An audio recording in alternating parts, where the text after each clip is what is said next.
rain in sight. Humidity sits at 65%. But sunny skies and the trees are starting to turn into that fall November now conditions as we get ready for a perfect day for some college football. Should be a great matchup between these two squads. Ashland approaching a tough stretch in their schedule coming up in the 100-plus year rivalry between Findlay down the road. Walsh still has some key games to end the season. Hillsdale, Northwood sitting right there behind Findlay and Ashland, right above Walsh. So those four teams, the Oilers, the Eagles, the Timberwolves, the Cavaliers, and we've got Eagles and Cavaliers here on RESN and Flow College. Manaki Watanabe out there to boot it away with the right leg, chops it up high, going to bounce down and be caught at about the 35-yard line, and tackle made in the open space by the special teams unit of the Eagles. Ashland trying to catch the Cavaliers off guard early on there. Let's take a look at our starting offense here, brought to you by the Ashland University Journalism and Digital Media Department. Thanking tomorrow's Converged Media professionals today. Taking a look, a lot of players can make an impact, but it's got to come from the main man, the freshman Cole Norris, at the helm of this offense. 3 passing touchdowns, 4 rushing touchdowns, 148 passing yards per game. A week ago, 278 through the air, 2 scores against Thomas More. He has to lead this offense from start to finish. Norris stands in shotgun formation. A man goes in motion across the face. Handoff here, going right up the gut, and a gain of a couple yards here on 1st and 10 for the Walsh offense. That Eagles defense very stout as well, brought to you by the Journalism and Digital Media Department at Ashland University. Elijah Baldred leading his team in tackles with 52. Michael Schimmick, second in the nation in sacks with 11.5. He also has 11.5 tackles for loss. And then that defensive core, the defensive backs, lots of EJT, lots of players get involved. Izzy Vasquez. A number of guys make an impact on this defense, led by legendary defensive coordinator Tim Rose. Norris rolls out to his left side here, looking to air it out. Will tuck it down underneath his right armpit, spun around, and he will gain a first down. Something Ashland sometimes struggles with is that quarterback mobility, and you see it here on 2nd down. Well, Norris certainly has it. Stands in the pocket, good protection, rolls to his left, and doesn't see anything he's looking for, just keeps it to himself. You know, he avoids the big hit. The ball awkwardly popped out there once he was down, but, you know, this is a dual threat offense because Norris can not only throw it, he can also run the football and take off. We'll see if he continues that.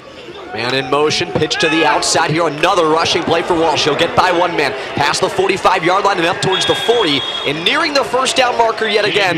That rush coming from Walsh's redshirt sophomore running back, Jake Gill. You see Gill on the pitch. He gets by one man, and he had a lot of space down this close sideline before 2 guys ended up wrapping him up from Ashland. 4-wide look here for Norris, as the offense is smooth sailing to begin here. 2nd and short, 3 to the left side. Norris takes the snap, looks across the middle of the field, rifles one, caught, taken up past the 30, inside the 25-20, spinning around, still on his feet to the 12-yard line, and the Cavaliers, wow, what a start.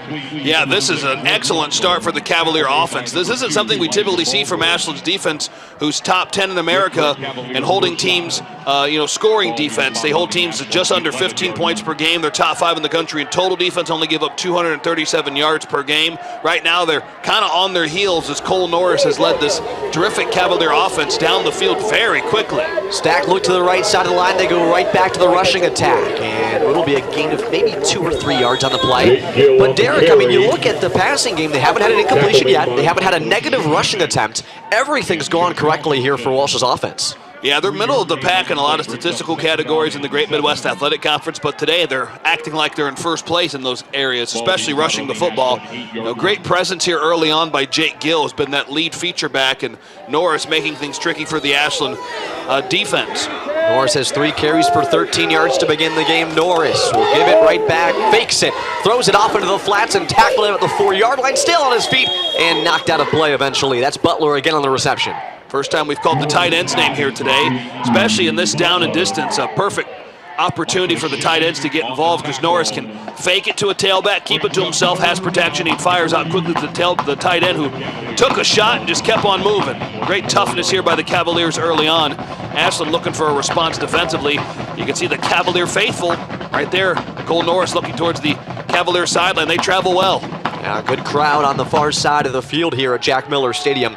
And also, something else we haven't noted yet, but Walsh is eating away at this time here in the first quarter.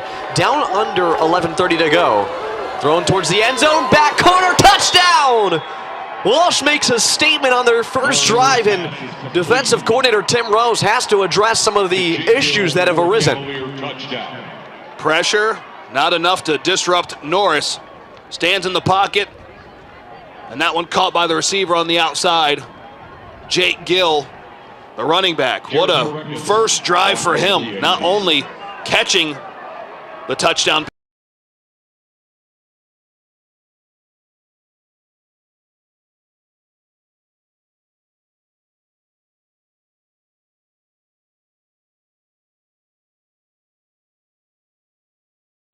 Couple of minutes back as the Cavaliers have made a statement here against the Eagles. We'll step aside, join you back here soon for the rest of the first quarter play right here on RESN and Flow College.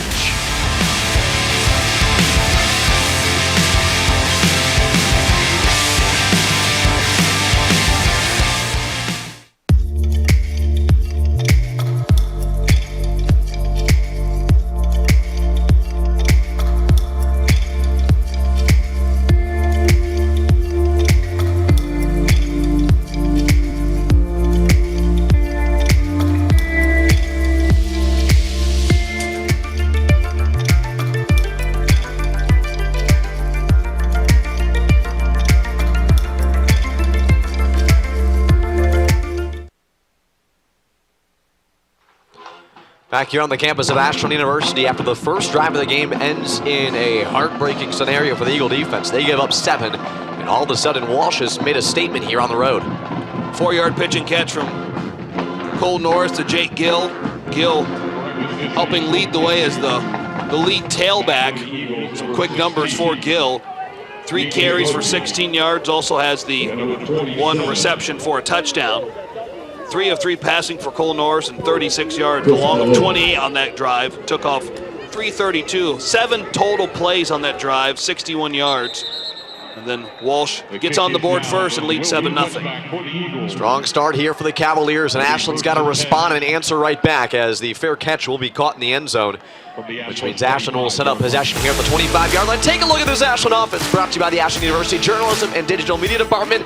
A lot of weapons. Who can Cam Blair get the ball to? Hey, Jamari Croom's got speed on the outside. Jen Joseph, the veteran leader there in the receiving room. Brock Henney. We've seen somebody not on this list get involved a lot this year. Jonathan Merrimee, the tight end. But then you have that kind of 3-headed monster of Kamara Stevenson and Will Terrell Hartson at running back. Blair rolls out to the right side here, moving, throwing it in a big-time hit by the Cavaliers. Far side of the field. They make a statement here on their first defensive possession. Ty Miller, the defensive back from Uniontown, Ohio. Nearby Lake High School, able to get the job done. Take a look at this defense. Lots of weapons too here. A lot of different players can make plays and put stops to opposing teams' offenses. Mike Howman Williams has been such a tremendous presence for this Cavalier defense. They're at that middle linebacker position. 46 total tackles this year, 4.5 tackles for loss, 2 sacks, 2 forced fumbles, 1 fumble recovery. He is an all-around heavy hitter there on the defense for the Cavaliers. Stevenson will break through a couple tacklers and dive forward near that first down marker. We'll say he's just about a yard or 2 short here, now on 3rd down. So we see that the Cavaliers on their first drive, they utilize both the passing and rushing game. Sometimes Ashland falls into a rhythm where they just really only rush the ball. But start with a pass, now go back to the rushing game. And here on 3rd down, they've got to pick it up to extend the drive. Blair stands, trying to get Walsh to jump, and a flag thrown. I don't know who this is going to be against. I think it's against the Cavaliers. I think a defensive lineman touched an offensive lineman. I think they hit the ball. Offside. Defense, number 91. Entered the neutral zone in contact with the center. 5-yard penalty, first down. There's a hand that went up. We could see it way up here in the booth. I think that's the neutral zone infraction we're talking about. Right there in the center. There it is. I was about to say that the center snap, too, just rolled to the quarterback, Blair. So either way, I mean, 91 was really anxious to get after the quarterback, Kyle LaRosa, 6'1", 280. Good way to reset the change, though. Faking the give, throwing it quickly to Jen Joseph. Will make a catch, gets by 1 defender, has 1 from behind, and he's walloped by the middle linebacker from Walsh, who made good coverage there. That's number 43, Mike Howman Williams. Just talked about what his presence is, his defensive, presence there for the Cavaliers in the middle linebacker position. Kind of plays that inside linebacker position at really a all-time clip here in the Great Midwest Athletic Conference, especially this season. You saw him there at the end trying to force that ball trying to loose. punch it out. It's a tough Cavalier defense. Ashland's offense going to have their hands full. Blair, handoff, fakes it, rolls out to his left side here, airs one out, on the move, throws a hospital ball behind it. Jen Joseph is grabbed on all ends. Easily a flag thrown, and somehow, some way, the Cavalier defensive back thought the flag wasn't going to be thrown. It's against Juwan Jackson. The redshirt junior had Joseph completely Pass wrapped up. interference, defense, number 4, 15-yard penalty, first down. I like the coverage downfield by Jackson. He just, when Joseph tries to go back towards the football, that's where the contact is, because now he can't do anything because Joseph's trying to work back against him. And he thought it was good coverage. It really was good coverage. It's just on that, the ball a little underthrown, and then he was pretty shocked by the flag. You could see him kind of waving it off. It was pretty good coverage. He just was unable to keep his hands off of Joseph. Blair goes right back to the passing game to Kroom, who will catch it about the 30-yard line, and his knee went down, so he'll be down at the 31. But this is something new, Derek. We haven't seen the passing game this fluid and this heavy of a volume on the opening drive of the game all season. Yeah, a lot of the games we've seen here on RESN and Flow College with Ashland has been a lot of rushing opportunities early on to establish some sort of balance. We hear from the coaching staff regularly throughout the week. They like the idea of balancing out that offense. Who doesn't? Most teams like to find that balance. Easier said than done, but Ashland has been able to do that. I'd just like to say as well, so far through both of these two teams' opening drives, we have not seen a negative play, and we have not seen an incompletion yet. Pitch to the outside here, dashing past a couple tacklers, and it will be a gain of maybe a yard or two on the play. Again, Ashland starting to mix things up here. We see a lot of runs inside, this time a pitch to the outside. But swallowed up on the play, and that's going to be a first down. Rushing offense for Ashland this season, number 1 in the Great Midwest Athletic Conference, 163 rushing yards. We talked about the balance, 180 passing yards per game, so very close in those two marks, but it's Ashland's rushing game that leads the conference, so that's going to probably be a presence here. Running up the gut again here, dodging through one tackler, Hartson diving forward and almost kind of crawled his way to gain an extra yard or two. Looks like Chris Maloney slipped in there off the sideline. Now he'll head out. We haven't seen a lot of Maloney in early portions of games this season, but a great heads-up play there on those last two plays by Maloney. Yeah, good to see him back in. This is just the second time he's been in a contest this season. The last one he played in was against Kentucky Wesleyan, rushed for over 90 yards in just the fourth quarter of play. We see him a lot in games where Ashland gets up by quite a wide margin. Blair has to make something out of nothing here and throws it out of play. Smart play. He was trying to go quickly to this close sideline. Whichever read he was looking at was swallowed up instantly by the Walsh defense and was able to get rid of it. I think Cam Blair, as the season's gone on, has become much more comfortable in the pocket, especially when plays, blow up in front of him. He's not going to take a sack. He's going to try to get out of it. His IQ as a quarterback has grown throughout the season, especially against a defense like the Cavaliers. A lot of heavy hitters, a lot of speed, even on the defensive line. You don't see, that heavy of a defensive line. 260, 270, still got speed out there, especially the defensive backs and the linebackers with Howman Williams flying around the sideline. So he has to really have a high IQ here today on that one, throwing it away. Wise move. Blair, one to the left side, two to the right here. Tries to get rid of it quickly here. Throws to the outside and nearly picked off on the play. Walsh, great coverage on Joseph on the far side. And breaking it up was Gerard Carriques, the redshirt senior. 6'5", 205. A defensive back that big. Fourth down for the Eagles.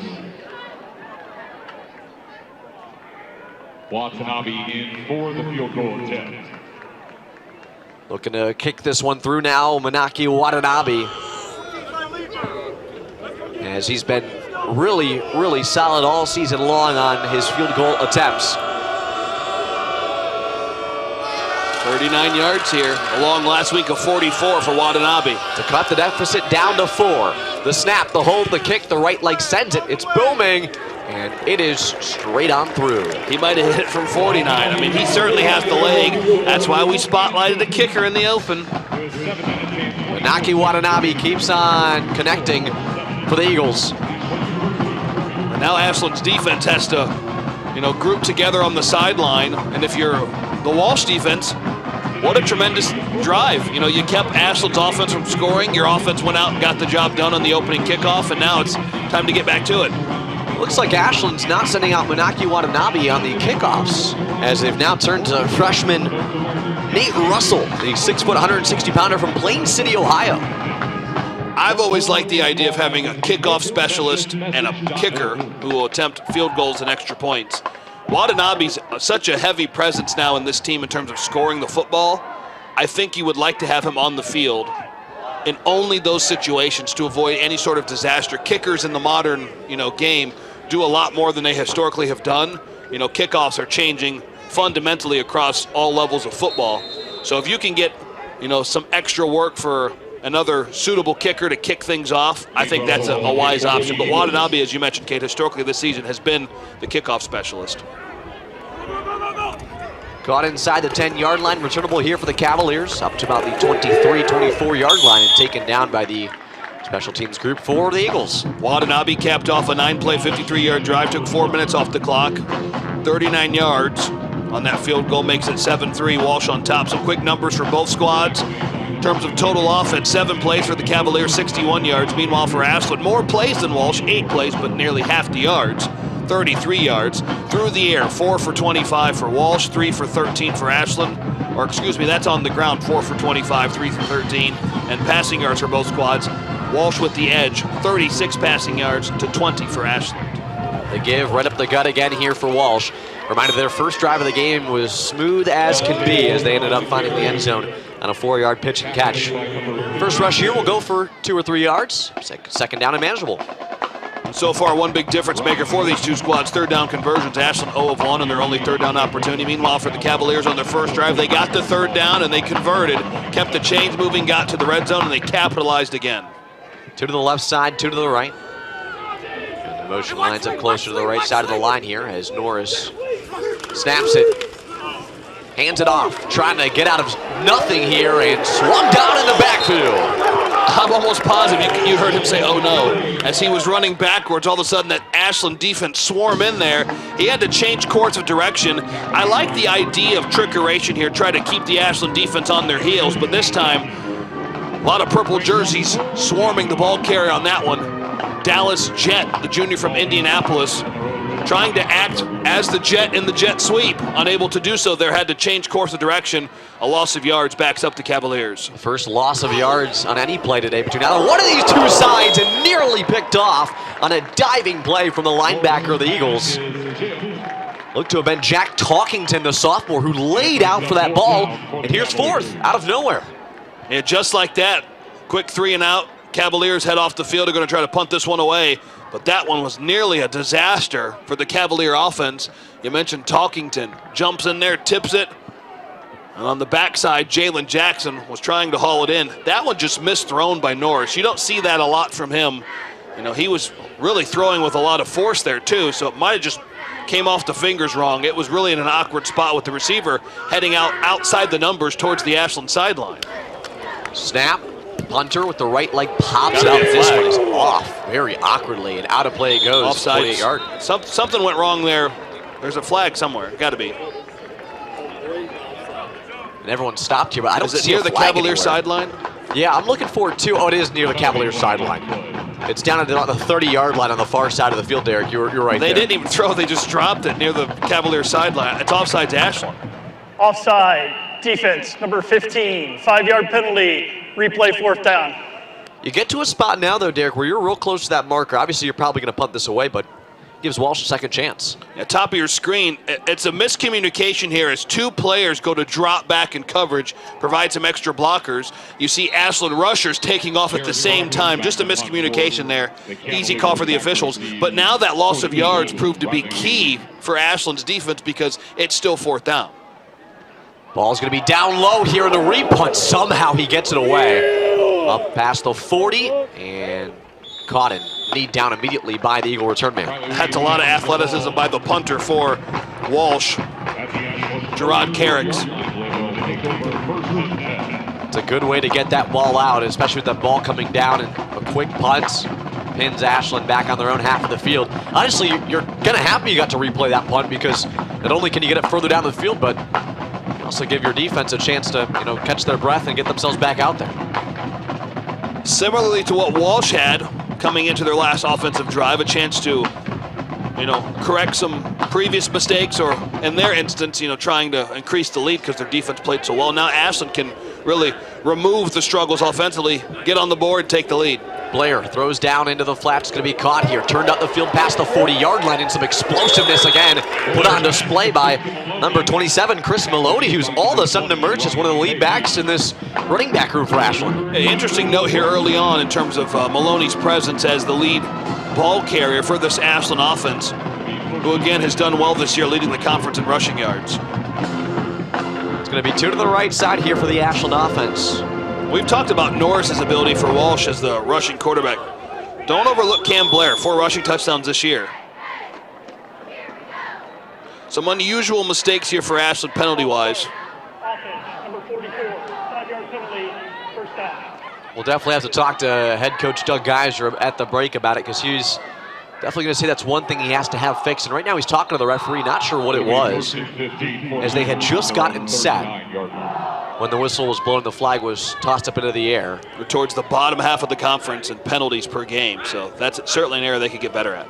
Blair fakes the handoff, rolls out to the right side, got a great block, and now he might tuck it, instead throws it. Going to be caught, turned up the field, and a chance for a big-time play here for Ashland, still on his feet, and then knocked out of play as the reception for the Eagles goes to Brock Henny. Blair rolling out to his right, had options. No need to rush it, just had to avoid that defender who left his feet. And that's why tight ends are such safety valves for an offense, whether it be Henny or Merrimee for Ashland. Had some blockers downfield. Just keep those chains moving, and Ashland, statistically speaking on the season, dominating time of possession. 17th in Division II football in time of possession, over 33 minutes per game. Snap, give right back to the rushing attack, and be a gain of a couple here on first down. That time it goes into the arms of number 8 for the Ashland offense. That's Orlando Kamara. 4:15 to go here in quarter number 1. Ball is moved up to the 35-yard line. A few weeks back at the Doug Geiser show, he mentioned Chris Maloney. He talked about a 3-headed attack with Stevenson, Hartzell, and Kamara, but then kind of slowly inserted Chris Maloney's name in there, and all of a sudden, we're seeing a lot of Chris Maloney and Orlando Kamara. Kamara cuts through a couple tacklers and again gains a couple yards as a hit from the linebacker, and Kamara is shaken up here and kind of heard a loud pop. Hopefully he's going to be okay. Yeah, pads popping down Offensive there. player. Creates a collision, and obviously really shaken up. Appeared to be reaching for that right leg. So a big hit to this Ashland running back room, as I think he was hit by the play by the linebacker, number 43, Mike Howman Williams, at the end of the play. When you mentioned the pop, you can hear those pads down there popping, man. There's a lot of collision there. Lots of back and forth toughness between these two teams, but certainly a somber moment here right now as Kamara appears to be quite shaken up. He's going to immediately be brought to his feet and helped off the field by some of his linemen, and you can see that no weight. That's never a good sign. Hopefully he's going to be okay. Obviously our thoughts and hopes here on RESN and Flow College go out to Kamara. Good sportsmanship showed by both teams. You saw some of the Cavalier coaching staff come over and give some positive thoughts Kamara's way. See a collision here. Yeah, and I think he just got rolled up on top of. You can see a defensive lineman for the Cavaliers. That'd be number 91, Kyler LaRosa. LaRosa tackling Kamara from behind. I think that ankle just got, or the bottom portion of his leg beneath his knee kind of got caught beneath the body weight of the 280-pound defensive lineman. The offense now set up shop here on third down. Big third down here. Turns, fires, throws it, and a big-time collision picked off on the play. Intercepted by number 24. Donovan Detweiler able to haul that one in off the deflection. You want to talk about pads popping. You can hear him. What a big heads-up play. What a big heads-up play. What a big hit on the receiver. Perfectly timed as well to not draw the pass interference call. Man, we were talking about this Cavalier team. They're not really on the outside looking in, but if you look at the top of the GMAC, you see Findlay, Ashland, Northwood. You know, Walsh has a few things they'd like to prove to the conference, you know, and make a case heading towards the back half of the season here. Turning, looking across the middle of the field here. Norris is nearly swallowed up, and he finally will be, as a number of players, including Wakula, get in there on the tackle of Norris. It was a matter of time before Ashland got to Norris and forced a disruption and sacked him in the backfield. Stepping up a little bit, trying to avoid as many yards lost, but nonetheless, that Ashland defense swarming the quarterback. I think he did gain a yard, wasn't quite in the backfield. But nice step-up presence there to force the issue. 2nd and 9, under 3 to go here in the first. Handoff right back to that rushing attack, and carry goes for a couple. It's, again, Gill on the handoff. One of the first times we saw the Cavalier offense line up in the pistol. We see that a lot for Ashland's offense, but Gill clearly provides some options, and not just being a tailback, but also being a receiver. He has the lone touchdown reception for the Cavaliers here today. He'll now line up nearest the quarterback, Norris, to his right. Drops back, rolls out to his left side. He's got a lot of space to tuck it and run, trying to pick up a first down, and he's popped on the play. Hit high as he tried to give himself up, but late. And a member of that Eagle defense hit him high on the tackle for Ashland, number 34. That's Nick Sailors.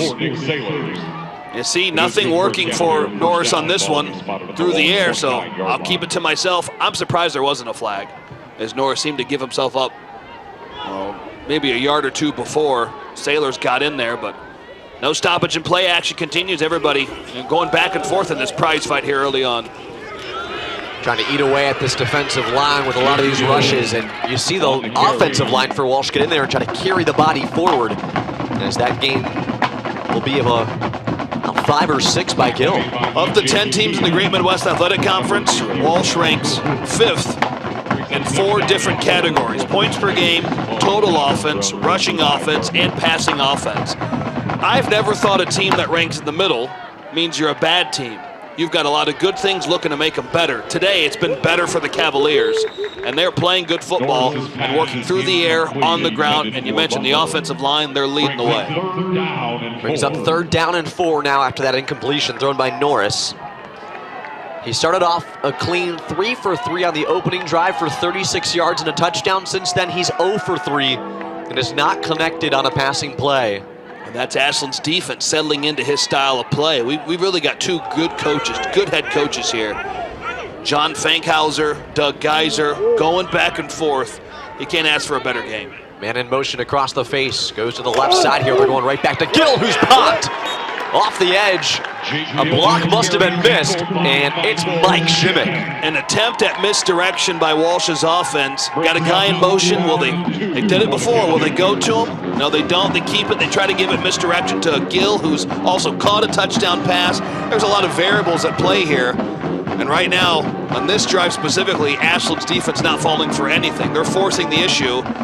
We saw an awkward punt, a penalty, a repeated 4th down the last drive for the Cavaliers, and then a near bobbled snap almost turned into a disaster for the Cavaliers. They're hoping for a much better execution here on this punt because Ashland's looking to bring the noise. Karakis right leg sends in another booming punt, this one deep inside the 20 and fair caught by Riley Weiss. As Ashland's offense will be actually pinned back a pretty good bit here off of that punt. 17-yard line's where they're going to set up. Yeah, nice punt by Jared Karakis. 6'5", 205 at punter. That's a big body back there, got a lot of size, got a lot of strength. Case in point there, he booted it, just flipped fields. It's obviously what you want from your punter. Flip the field, and honestly, too, I asked head coach Doug Geiser, what's one of the best characteristics for a punter? When we had Jaden Cook on the Doug Geiser show a couple weeks back, and he said hang time. We saw that ball step there for quite a while as well. 2 to the left side here and 1 to the right for the Cam Blair-led offense that had its last drive ended in an interception. Blair rolls out to the right. He's got a lot of room, dumps it off. Forward for a first down and a reset of the chains on the first play.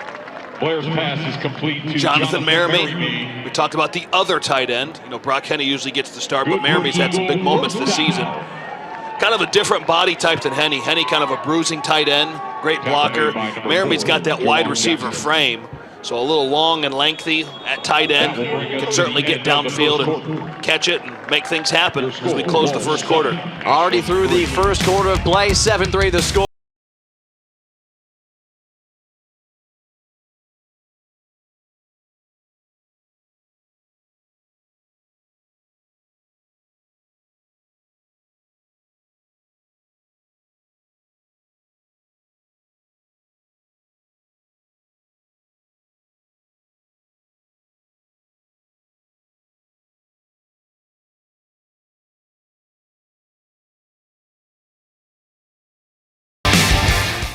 Financial statements are snapshots in time. However, in business, time can become crucial. If the numbers show a need for a line of credit or if an emergency comes up, waiting is not an option.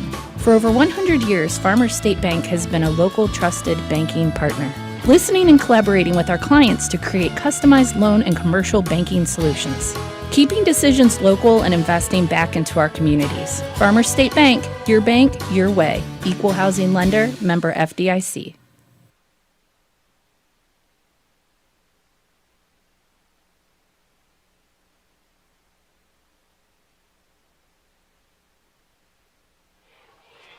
For the start of quarter number 2 here on the campus of Ashland University, it's 1st and 10 from the 30-yard line, and the opening carry will go for a gain of 2 or 3 yards on the play. Stevenson on the carry. It's Tyara Stevenson. Right now, Walsh with the edge. They lead 7-3. Been playing great offensively. Been stepping up their game defensively, making things tricky for the Ashland offense. We've really got a back-and-forth battle here in Great Midwest Athletic Conference play. Cavaliers in 3rd place, trying to push their way up the standings. Ashland trying to remain undefeated in conference play, heading towards the pivotal matchup with Findlay, but a fumble. Stevenson got hit high, ball popped loose, and now they're definitely going to make a change. Head coach Doug Geisler frustrated. That ball came out. Stevenson's going to check out here. Maloney's going to come back in. Look at this hit. It's very awkward for Stevenson to eat.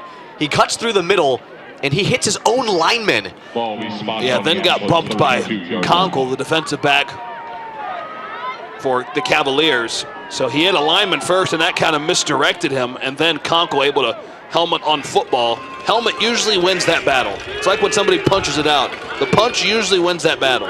3 to the left side here, 1 to the right. Blair on 3rd down has to pick up a first, throws it off into the flats, and it looked like a slip up there for Jamari Kroom just past the 35-yard line. And this ball is going to be spotted back at the 36, and it's going to bring 4th down. I just love Jamari Kroom's game. We don't see it a lot as often as we would like. That's probably a better way to say it. You do see it a lot when they go to him, but it's difficult to get a guy downfield open in any level of football. But Kroom has that next level speed. We've seen him a couple times today be kind of a focus coming across the middle, try to catch him in traffic and get him on the run, and then see what he can do run after catch. He can certainly make things happen there. He's got good top height control too. When he's going up to rise for a ball, he knows exactly what he's doing.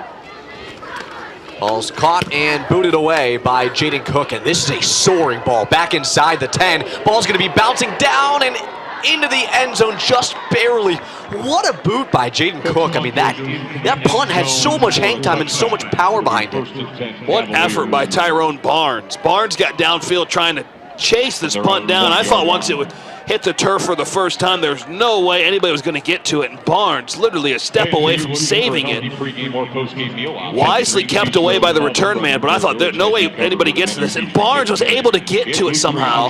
He just couldn't get it far back enough in play, but he was able to really scoop it. I mean, talk about athleticism on both sides, and then a smart IQ play there by the return man, Braden Springer, to stay away from it because this thing was kind of unpredictable coming down. And that's when we talk about that hang time. It allows the rest of the guys to get down the field and try to make a play on the ball like we just saw. Handoff here is going to be breaking through a couple tacklers. Gain of a yard on the play brings up 2nd and 9. Dante Walker, first time today for the Cavaliers, rushing the football. Kind of a really fast first drive for the Cavaliers. And now things have kind of slowed down for both teams. Walsh with the edge, and certainly should be in no hurry here. Would love to chunk off 6-7 minutes of this clock and get to the halftime break with a lead. Kind of keep Ashland on their heels. They've been that way all day long. Snap, give up the gut again here, and it's right back to the man who had it before. As Walker dashes forward, and he's going to be a yard short of the first down marker. Brings up 3rd and 1 now for the Cavalier offense. Take a look here. Again, a really good sell by the quarterback as the timing of Walker as well played off as he waited for his moment to burst through and ended up picking up a good chunk of yards here to bring up 3rd and short. He drugged some defenders with him as well. Able to get through the hole and keep the legs moving. Doing more running than walking for Walker. Snap here in shotgun, right back to the rushing attack. Walker's going to be hit, and he's going to be very, very close. They're going to say he got it, though. And look at that pile there. Lots of bodies. White jerseys trying to push Walker forward, purple jersey trying to keep him away from that first down marker, but a fresh set of downs gives the Cavaliers new life here on this drive. Make some substitutions strategically and get back to it. Certainly calling a great game, that coaching staff. Lots of designed plays that either get, we've seen Gill here early on, get him in open space, or put Norris, the redshirt freshman quarterback, in the best position to succeed. Norris throws it, caught in the flats, flag thrown. Schmick there, a bunch of guys trying to bring down this man from behind, and eventually he'll be taken down to the turf. Jet is going to lose yardage on the play, but either way, a flag thrown in the backfield immediately. The Dallas Jet, we saw him earlier on the designed jet sweep. Now catching it in the flat. They faked it to him as he came across the middle. Then a loss of yards as he caught it near the Cavalier sideline. Holding, offense, number 75. 10-yard penalty from the previous spot. Today's referees, Replay first down. Christopher Glass, Brent Brown. Two main guys out there. It'll be first down and 20 for the Cavaliers from their own 21-yard line after the penalty. You could see it right there. There's the hold. 75. Trying to keep the defender away from Norris. Daniel Gorski, the junior from Brunswick. A lot of edge rushers and linebackers for this Eagle defense, and that time one of the rare mistakes by the offensive line for the Cavaliers. Again, right back to the play in the flats, and it's going to be incomplete, thrown forward by about a yard or so, and dropped. So ever since that first drive, this Cavalier offense has completely done a 180 the opposite direction. Jack Novak, freshman wide receiver out there. It looked like the same play without the jet sweep and the man in motion, which was Dallas Jet. This time they just go back to the same spot following a loss of yards on the penalty. Now pinned deep in their own territory, a 2nd and 20 situation. That playbook starts to really kind of shrink here. Fakes the handoff, Norris. A lot of pressure coming his way. Nearly tripped up from behind, and he is taken down deep in the backfield. Norris is sacked by number 56. There is a flag on the play. Holding, offense, number 6. The penalties decline. 3rd down. Zywick with the sack. And now a penalty by the Cavaliers backs him up even further. Great presence here by the linebacker group for Ashland. Shoestring tackle, a sack on the play, a penalty backs him up even further. And all of a sudden, momentum has flipped in favor of the Ashland Eagles, led by that feisty defense. Top 10 in America in several statistical categories. Ashland's defense has done great here on this drive. 3rd and 26. Norris fakes it, throws quickly, incomplete. Might have had his receiver if he would have gotten it on par, but incomplete. His intended target on the play, number 86. That's the wide receiver, Austin Knowles. This is going to be no easy punt for the Cavaliers. They've had one really good punt, one really awkward punt. They're hoping not to have the really bad one. Yeah, and then a low snap here. And if you have a low snap at the 1-yard line, that is a dangerous situation. Walsh has got to get this ball out of here. Got to try to flip the field as much as they can, but I mean, even a booming punt of 40, 50 yards is only going to take you to the opposite 40, 50-yard line. Only one man deep. Looks like Ash is going to bring the pressure. Let's see what they can do here as the punter stands at the 1-yard line. Right leg sends it, and it's going to be caught by Weiss. Actually, not going to be caught by Weiss. Dies off at the 45. Weiss lets it go all the way back to the 40. And I don't know, Ashland's return groups today have been Weiss got a little too close to that one. I'd have stayed away from it. It looked like the Cavaliers were trying to run Weiss back into the football and then pick it up on a fumble. But Weiss got way too close to it. Wisely, didn't pick it up, but was just kind of hovering around it, and the Cavaliers are trying to push him towards it. So a chance here for Cam Blair and the Ashland offense. Averaging 30 points per game, 3rd in the Great Midwest Athletic Conference. 6-0 in conference play, coming off of that overtime victory a week ago against Tiffin on the road. Manaki Watanabe, hero in that one. Marquise Scott, late interception. Romanowski in motion to get an extra blocker that direction and hit from behind. That's Chris Maloney again, it is, and he'll gain 3 on the play. Up to the 43-yard line now is where this ball will be spotted.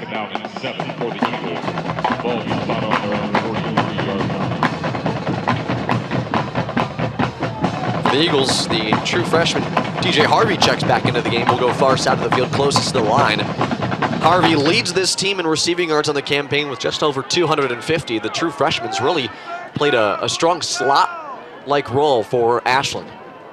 Another give here to the running back, Maloney. Up past the 45-yard line. It's going to get pretty close to that first down marker that sits directly at the midfield line. Maloney's provided a much-needed boost at the tailback position today. The rushing attack, which has been so prolific for Ashland's offense all season long, hasn't quite clicked the way they'd like. Still trying to work out some strategic personnel here. Maloney usually not in there at this point in the ball game on 3rd and 3. They got to rely on the heavy hitters, you think. A wide receiver to either side, Joseph across the middle. This one's tossed off, caught, and then nearly dropped by Henny, who gets completely upended. I don't know how he hung on to that. And he's limping off the field. He took quite a hit, and that body kind of contorted there on the hit, but somehow he caught it. That was one of the most awkward hits I've ever seen. He bobbles it and then gets hit and then catches it. I don't know how he even held on to it. It looked like it did get tipped by a lineman too, so the ball kind of, instead of being spiraled in there, it just kind of wobbled in there through the air. And then Henny, with his big hands, able to snatch it and keep it, and also absorb the hit and hit the turf on his back. Kamara and Henny now down for the Eagles. Blair pitches it to the outside here. It's going to be picked up and caught by Merriman, who's popped again. Walsh's defensive front is just hitting hard today. But Blair, good heads-up play to get rid of that ball. Yeah, he didn't really throw it. He just kind of pushed it forward, kind of pitched it. And that time it winds up in the hands of Jonathan Merriman. I think it might have wound up in the hand. I think it was a one-handed catch here early on. Yeah, he caught it with one hand and hauled it in. Back-to-back plays. One looks like it's designed, the other one not so much designed to Merriman, but the tight end's on the receiving end regardless. Right now, Blair 86 yards on 9 of 12 from the field, 1 interception. And Maloney's got a lot of space, breaks through! Touchdown, Ashland! Chris Maloney breaks one loose. Untouched. Chris Maloney untouched from 39 yards out. Able to grab this one. And if he did get touched, it was only fingertips. What a dash and score for 6 by Chris Maloney and the Ashland offense. Look at this. Take a look at this. Breaks through the left side, finds a hole, and look at this speed out of nowhere. Acceleration to the max. He didn't get touched. He just absolutely turned the jets on, man, and he was able to make it happen. First touchdown of his collegiate career as well, and Maloney does it in a big moment. What a phenomenal run there by Maloney. Watanabe able to tack on the extra point. 10-7 now the score, and you can see the excitement on the sideline. Chris Maloney finds the end zone, and Ashland gains the lead for the first time here today. As the scoreline moves to 10-7, we'll step aside, join you back here soon for the rest of quarter number 2 right here on RESN and FloCoff.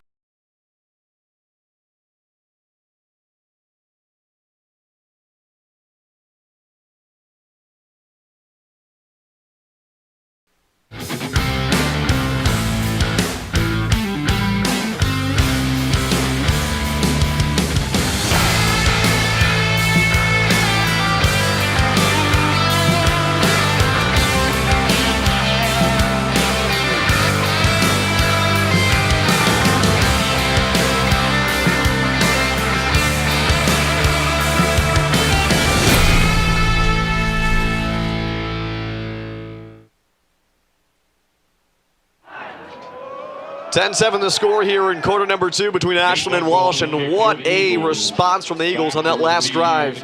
Rushing, passing, and all ended off by Chris Maloney. A 39-yard dash for 6 by Chris Maloney, capped off a 5-play, 60-yard drive, took 2:35 off the clock. Watanabe tacks on the extra point, 10-7. Ashland on top, and that ball trickles off the tee there, so a reset here before they kick it away. Quick numbers for both squads. Total offense, 22 plays for the Cavaliers, 88 yards. Meanwhile, for Ashland, 22 plays, 152 yards. Rushing yards now favors Ashland. 10 plays, 66 yards, 15 plays for 52 yards for the Cavaliers. And through the air, 3 of 7 for 36 Cavaliers passing, 9 of 12 for 86 for Ashland. Nate Russell with the kickoff. Ball going to land at the 5-yard line. Returnable here for the Cavaliers. And a lot of space close sideline if he can get there, but Jet's going to be swallowed at about the 20-yard line. Some really great coverage down the field by Ashland special teams group. They get down there in the blink of an eye. And now we're talking about momentum at this point in the ball game, nearing the back half of this first half. Ashland appears to have the momentum right now. Defense is stood up tall, stood the test of time here early on, and now you've got some Ashland players offensively, stepping up in big spots, namely Chris Maloney, getting the job done. So Cavaliers have to play from behind, something they haven't done here in this game, really. They've had the lead for all of this game up until that 39-yard score by Chris Maloney. 2 to the right side, 1 to the left, and instead it'll be a handoff for Walsh, and swallowed up immediately on the play as the handoff goes to Gill.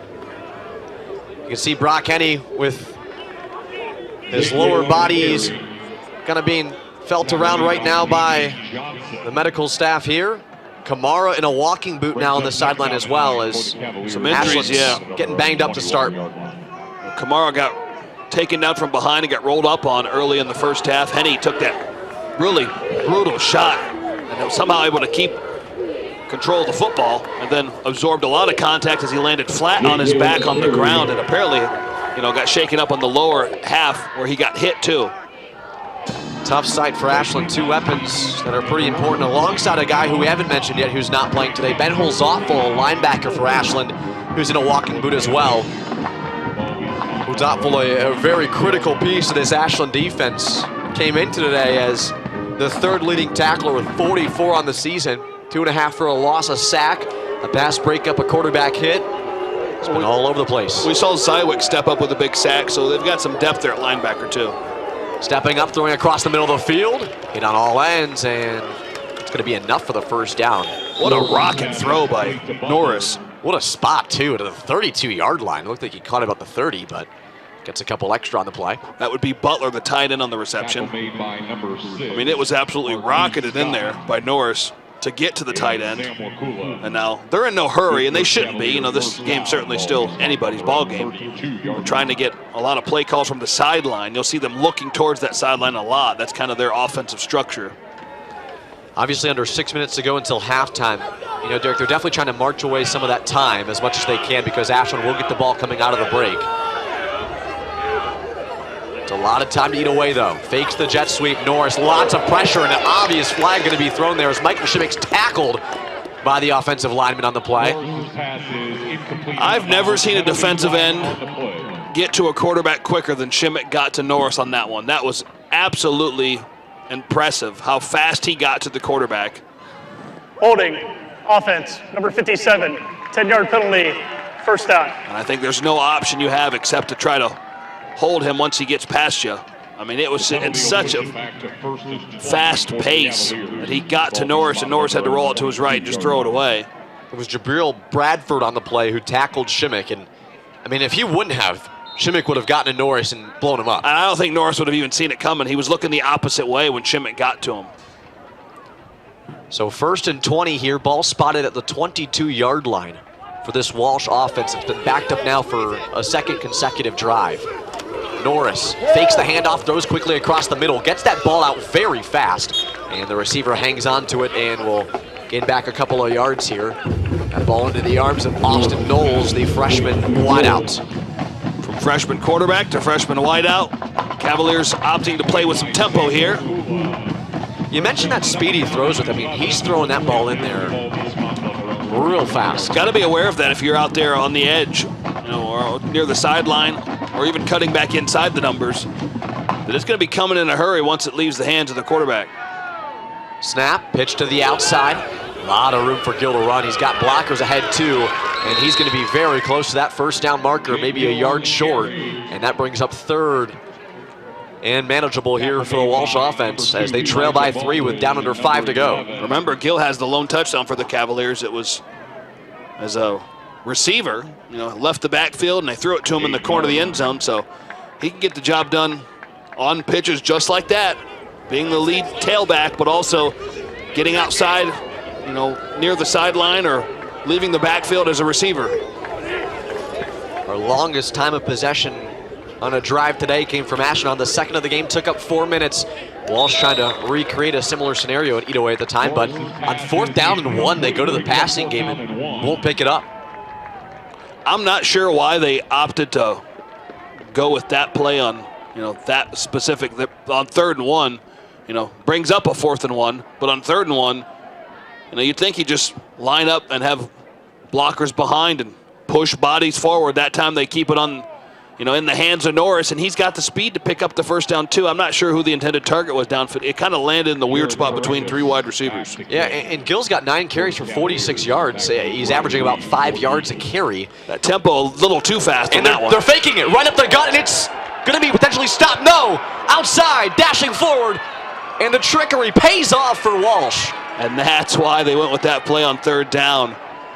Ashland's defense, we've seen some special teams, near disasters for Walsh, but since then they've corrected those things, and that's a heads-up play. They knew that since the last time they left the field on 4th down. When we get it again on a punting situation, we're going for it. And we got to get the right down and distance, and we're going to do it. Obviously, if it's, 4th and 9, you're not doing it, but at 4th and 1, just a snap, a quick snap to the people in front of the punter, and then that's just you just got to push bodies at that point. 4th and 1, you're just 3 feet away. Gill a carry of 9 for number 9. After that pickup of the first down and the fake, they continue to find ways to pick up yardage here and keep marching down the field. And we talked about that time of possession, Derek. I mentioned it. They're going to try to eat away as much as possible. We're now down to 3 minutes here until halftime, and they have a chance to keep Ashland off the field until the second half. Norris steps up, throws it, nearly picked off. That's one of those situations where it gets to a defender and all of a sudden the receiver has to turn to a defensive back and keep it away from the defensive back who originally started to play on defense. Kind of an exchange of roles here. As it's touched, the receiver's got to do something to create that contact. Otherwise, that was going to be an easy interception there for Jalen Jackson.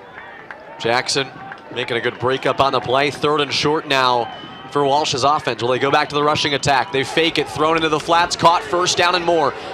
Mills gets past 1, gets past 2. Talkington and company get there and wrap him up at the 25-yard line.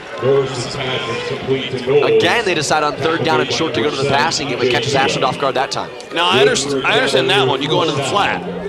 The 3rd and 1 before the fake punt, you kind of went across the middle.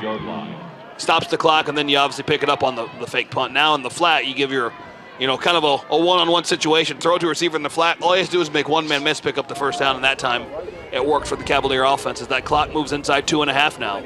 1 to either side, snap, give, Walker up the gut. He's going to gain a couple of yards here on 1st down, and they're very content with what they're doing right now as an offense. Passing and rushing's working well. They're eating away at this time, and they're picking up, and keeping the drive alive on 3rd down and 4th down. This could be a backbreaker drive for the Ashland defense. The Cavaliers pushing it down, towards the end of the half, then scoring late. This could really be a momentum shift, kind of a backbreaker for Ashland's defense. They're trying to stand firm, but it's becoming easier said than done right now because the Cavalier offense is certainly clicking.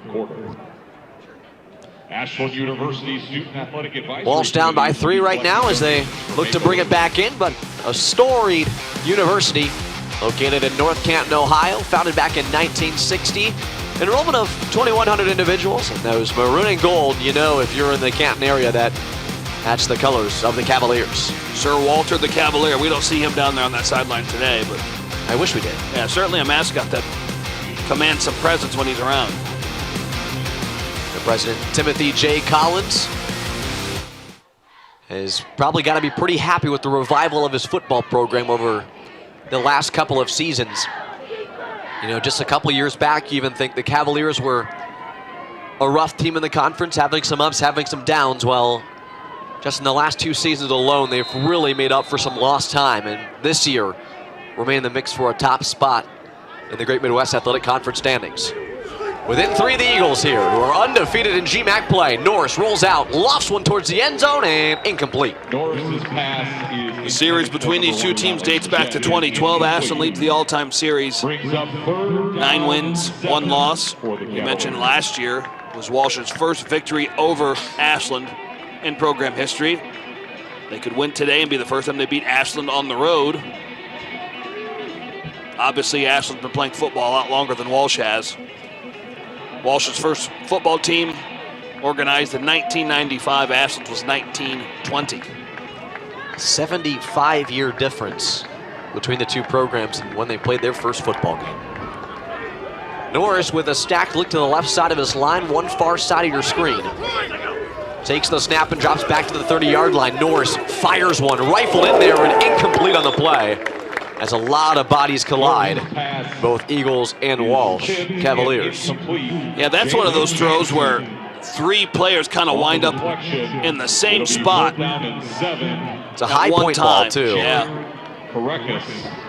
On for the field goal. There was a receiver. You see him walk across your screen there, hand up in the back of the end zone. That was Dallas Jet, but that's not where it was intended to go. And now the kicker's got to walk out. Karakis with a lengthy field goal. Kicker and punter. Snap, hold, 39-yarders up, and it's dying off, but it is through the uprights. And we now have ourselves a tie ball game, 10-10 with 1:43 to go until the break. Might be just enough time to see if Ashland can march down the field here with all 3 timeouts. Ashland certainly has a chance to stop the clock, make things work. We don't see Ashland's offense very aggressive late into a half. So we'll see what they do on the first few plays. That's probably going to be, quite the predictor of what they'd like to do here with 1:43 left. If they start things off on the ground and keep that clock rolling, you have to imagine they might not force the issue. What does, perhaps concern Ashland's offense, depending on what your strategy here is the last, 90-plus seconds, is the Cavaliers have 3 timeouts too. They might want the football back. They try to take an extra shot here late in the first half. So still some exciting football left to be played here before halftime. With this being such a close game too, Derek, I mean, you take a look at the 10-10 score. If Ashland's able to score on this drive, make it 17-10, they get the ball back, I mean, they can make this a 2-score game in the blink of an eye. So if you're Walsh, the number one thing you can't do right now is let Ashland get down the field. Yeah, you mentioned they go up 14 on 2 consecutive drives. That last drive, 14 plays, the longest drive of the game. And Karakis knocked down a 39-yard field goal, took 5:54 off the clock. 10-10, we're all tied up here. So we've seen the drives get longer, almost drive by drive with the exception of the third one. Every drive before it was shorter than the most recent. What a boot. Ball all the way through into the end zone for a touchback. Karakis' kick goes into the end zone for a touchback. Eagles will take over 1st and 10. Karakis has been real comfortable out there, whether it's punting, kicking, PATs, kickoffs. And he kind of does it all for this team with his leg. And, I mean, outside of that one awkward punt that he had that was ended up being called back anyways for a penalty, I mean, he's looked real stout out there for Walsh. Yeah, he has that typically unusual distinction in the higher level football, but at Division II, not necessarily unusual, but the distinction of being both punter and kicker. You don't see that a lot, really. You see, obviously a different punter, but you might see something like Manaki Watanabe, who kicks off and is the, field goal extra point kicker as well. 2 to the right side here, 1 to the left. Blair, snap, takes it, looks, throws. It's going to be caught by Harvey, turned up past the 40-yard line and taken down after a gain of about 15 yards on the play. First down will stop it here momentarily, so a chance to reset quickly. Ball be spotted on the Ashland 41-yard line. Now 2 to either side. Harvey, one of the main targets for Blair this campaign. Blair steps up, lofts one down the field. Joseph has a man beat nearly, but some good recovery by the Cavalier defense. It's the senior Marvin Conkle who matches up against Joseph well. Conkle's played some high-level football, a veteran presence there in the defensive back room for the Cavaliers. Similarly to Jet Joseph, veteran presence there in the receiver room. So 2 veterans kind of duking it out on the, outer edges near the Ashland sideline. Right now the defense for Walsh being led by a number of different guys. Eddie Nichols, 6 tackles. Michael Howman-Williams, 4 tackles. Marvin Conkle, he's got 3. Gave up the gut, bouncing around through tacklers before being slung down to the ground. Ball pops loose, Walsh has it. Walsh is on top of it. And that might be a pretty drastic turnover if it goes the way of the Cavaliers, and it does! The response by the Cavalier defense, Maloney coughs it up, jumping on it there for the Cavaliers. Donovan Detweiler able to jump in there and pull it out of the bottom of the pile. See that ball pop out. He just ripped it away. Wow. Well, the ball does pop. No, he just rips it. Yeah, he just rips it away. They're fighting over the ball there. I thought something fell to the turf. You saw one Cavalier jump towards the ground, but he literally just pulled it away from him. What a play. And those are the things for a player like Chris Maloney. a freshman tailback, those moments happen. It happens at an awful time for Ashland. Norris across the middle, plucked out of the sky past the 35-yard line, and a good reception there. In on the grab, number 12, the sophomore, Brady Gooding. Our first look at him today. 2 turnovers for the Ashland offense. Definitely something head coach Doug Geiser is going to want to have addressed coming into half number 2. A chance here to take the lead back for the second time today. Norris on the jet sweep, hands it off to Gooding. Hit on all ends as EJT is the first man to get there. And a reminder, they have all 3 timeouts still remaining. Shimmick able to finish off the ball carrier. Talked about the timeouts there, Kate, for the Cavaliers. Good for a Cavalier. First down stops it momentarily, then the clock will start. Snap, Norris quickly fires it in and out of the hands of the intended target. Gotta have that one. That was an excellent thrown ball. Receiver just didn't make the break on it soon enough. Had that been caught, you could dip out of bounds and keep those timeouts. We've seen some great throws and great poise from a true freshman at the helm of this Cavalier offense. You speak of a guy who's going to be here at least for 4 more seasons, you'd think, and he has a chance to continue to develop and become more and more comfortable in this offense. The Cavaliers might have found their guy to potentially lead them to a Great Midwest Athletic Conference championship in the near future. 5-wide look here for Norris. Stands at the 35-yard line, takes the snap, drops back, fires it across the middle, picked off, taken away by the Ashland defense. The 25-yard line, 30. Out of play on a big-time return. Jawan Jackson able to hang in there. That one overthrown in the perfect place. Forces the turnover, and Ashland coughing up a football on offense. They get it back quickly on defense. We stay deadlocked here at 10-10. Talk about energy on that Ashland sideline. Shimmick absolutely wallops Norris, the freshman quarterback who overthrows the intended target. Kind of sailed it into an area with no receivers nearby, and then Jackson able to haul this one in. A big interception. You have to imagine Ashland likely to run the clock out here in this first half and go into the break tied at 10. We saw defensive coordinator Tim Rose there with some positive words for Jackson. Vasquez forces the first turnover of the game for Walsh. This one thrown, going to be caught by Harvey out of bounds to the 45-yard line. Here it is, to Moonachie-Watanabe territory. 44-yarder a week ago, a 39-yarder so far here in this game. A long of 50 this season. And some timeouts. Things could happen here. This is what an extra kicker with a leg can provide your offense late in a half. I think you could try this from just about anywhere for Watanabe as long as you're on the Cavaliers side of the field. You may as well go for it. The kid's got the leg and he showed it all season long. You'd love the 35-yard line to give yourself some hope here. The 35-yard line is a great spot for Ashland's offense, but a stoppage in play. And it's a flag thrown false start against the offense, and just when we think Ashland's rolling the right direction, they're going to get 5 against them. Offense, number 4, 5-yard penalty, replay first down. Game clock operator, please reset the game clock to 20 seconds, please. 20. We're going to see here what Ashland's offense does. I wouldn't be shocked if they ran it now, following, a loss of yards there on the penalty. They have timeouts, though. They might take a shot up and out towards the sideline, either side. Jamari Kroom, there's some speed on the outside. You never know.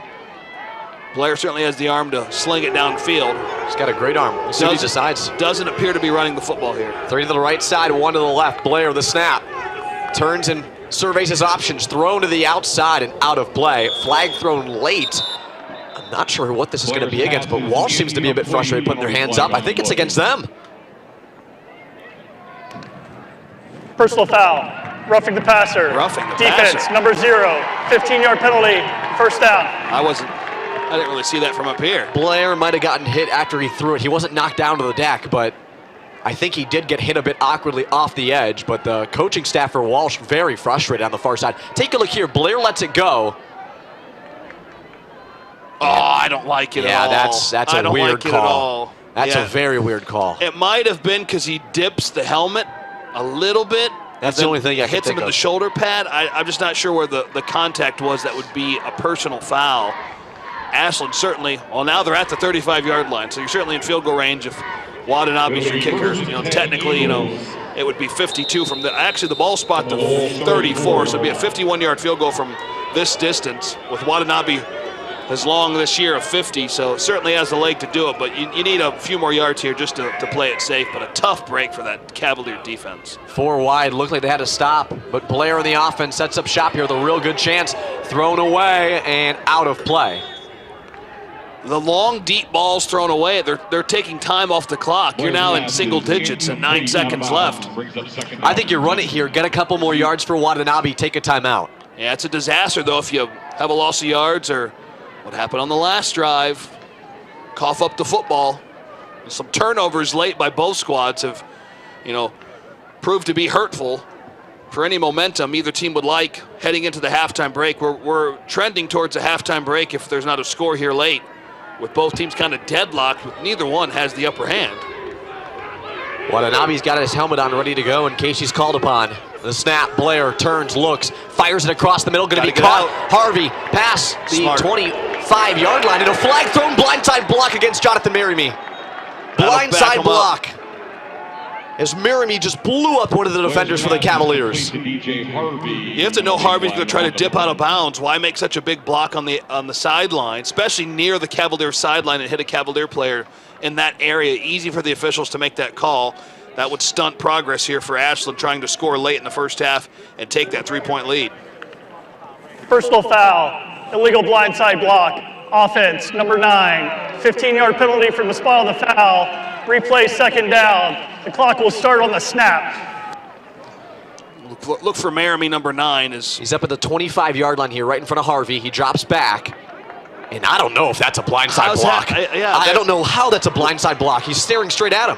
Roughing the passer and the blindside block, both of those questionable calls by the official. And we're back to where we were before the roughing the passer. And Manaki Watanabe's out there. They're going to send him out there and see what he can do. This is a 59-yard field goal attempt for Manaki Watanabe. From the 42-yard line, Manaki Watanabe attempts a 59-yard field goal. Would be the Ashland University football record to give Ashland the lead heading into the break, and a timeout taken by the Cavaliers. I try to ice him, make him think about it. Walsh, their first of the half. They'll take their first timeout, the Cavaliers do. Watanabe has the leg. Talk about trust from your coaching staff. I don't know if has the leg is, we don't know that yet. His long is 50. He has a leg that could certainly knock down long field goals, but this would be such an impressive play for the freshman kicker. The longest field goal in Ashland football history came back November 15th, 1969. And it was a 52-yarder from Gary Kester versus Wittenberg. Wow. What a 56-year. What a record it would be if Watanabe could etch his name into the Ashland University record book. A 56-year-old record. And Watanabe is going to be attempting a 59-yarder here. We told you this game was going to be good. This game is built on a lot of variables, and here's just an added bonus. Talk about live sports. Cook, the holder. The coaching staff trusts him after the timeout to potentially ice Watanabe. Awaits the snap here with a game-level 10-10. The snap, the hold, the right leg sends it. Watanabe's kick is going, carrying the distance, and got it! 59 yards for Watanabe! Off the crossbar. It bounced in. A 59-yarder for Manaki Watanabe! Incredible. What an end to the first half. Ashland certainly with momentum now. Oh my! A great Midwest Athletic Conference. Way to go, Watanabe. Look at this hold and kick from Manaki Watanabe. It had the distance. It starts to sputter, and the crossbar does the rest as it bounces off the back of the crossbar and in. Manaki Watanabe makes it a 13-10 game, and he is fired up. Talk about a much-needed momentum shifter at the break. Incredible. Absolutely electrifying. Man, Ashland leads 13-10 now. Certainly with momentum heading into the halftime break. Head coach Doug Geiser going to speak to us here momentarily about the game that we saw here in the first half of play, back and forth between Ashland and Walsh, but as it stands, 13-10 the score. Coach, you got us down there? I think I got you, Kate, if you got me. Yeah, I got you, Coach. And, well, first and foremost, we have to address the 59-yarder from Manaki Watanabe. What does that mean to have the trust in him to send him out there in that situation? He's been nails all year, so, I mean, hey, it was our best option at that point, and the kid made a play. I mean, kudos to Manaki. Coach, it feels like a prize fight between these two teams. What are you looking for to get that knockout punch in the second half? Well, you just got to keep knitting. You got to play every single play. I know it sounds cliche, but we need to take care of business, not have stupid self-inflicted wounds on offense, and we need to stop the run on defense. You know, special teams has been nails for us the whole day, and that needs to continue. We need to change the game on that aspect of the game.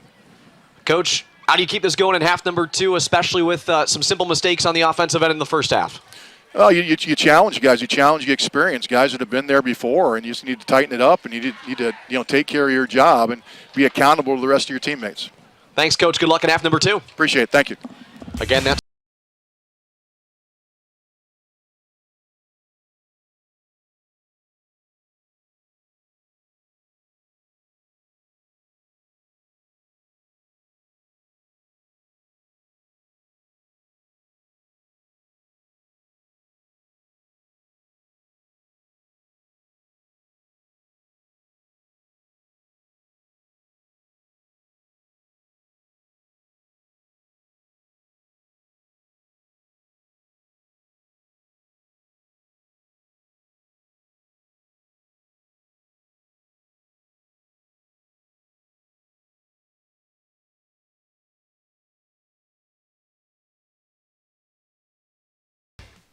Budget, save, invest. A plan to help you make smart retirement choices today. Your future self will thank you. This ad has been provided by Donald M. Graham and Associates, where our dedicated team will help you meet life's complex financial challenges. Call today to schedule your visit at 1-800-322-6116. Securities and advisory services are offered through Commonwealth Financial Network, member FINRA SIPC.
Today's broadcast is being brought to you by Barefoot Floors. Step into comfort, style, and durability where every step feels like home. By Bisu Electric. No job too big, no call too late. Residential, commercial, industrial. By Donald M. Graham & Associates. Drive your business forward with Donald M. Graham & Associates, turning your goals into results every time. By Farmers State Bank. Rooted in your community, growing with your future, banking made personal. By Simonson Construction. From concept to completion. Building more than structures, building futures.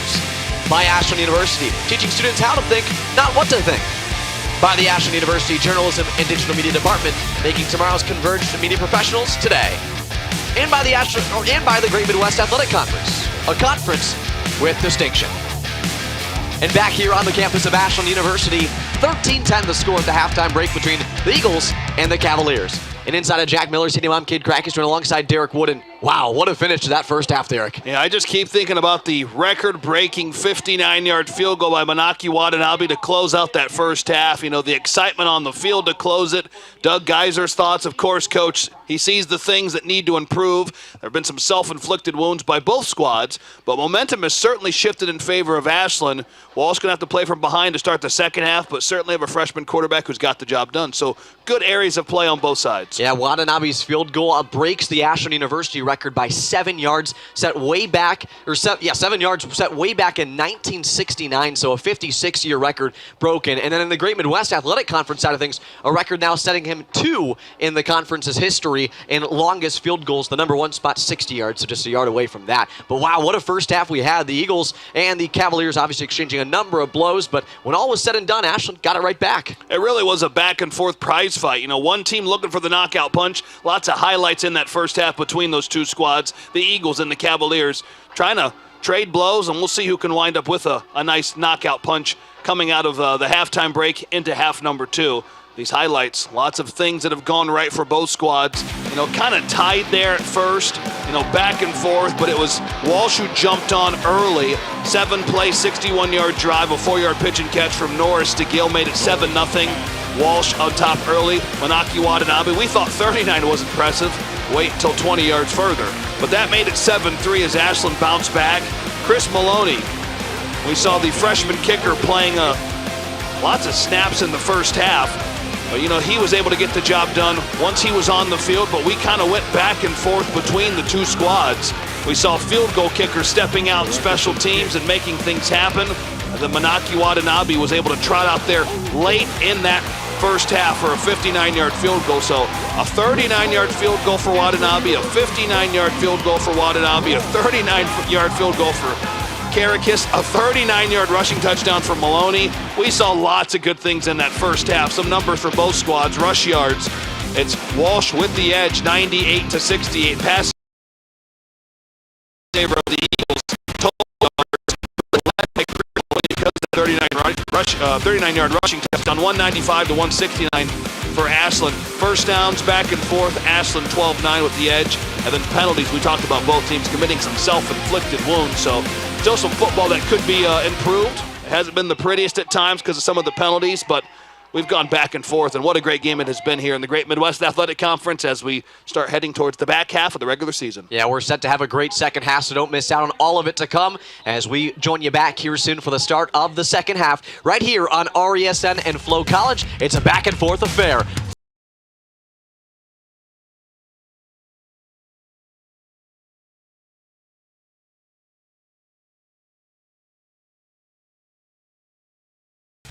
At Ashland University, tradition meets innovation. From academic success to championship athletic programs, Ashland University is a place where students discover their passion and prepare for life after college. With small class sizes, dedicated faculty, and an active campus community, Eagles soar higher here in Ashland. This message is brought to you by Barefoot Floors in Ashland, Ohio, serving residential and commercial flooring needs in Ashland and surrounding areas for the past 38 years.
Fans, don't forget to check out the brand new concession stand favorites. Try the Screaming Eagle chicken sandwich topped with pickles and spicy hot honey.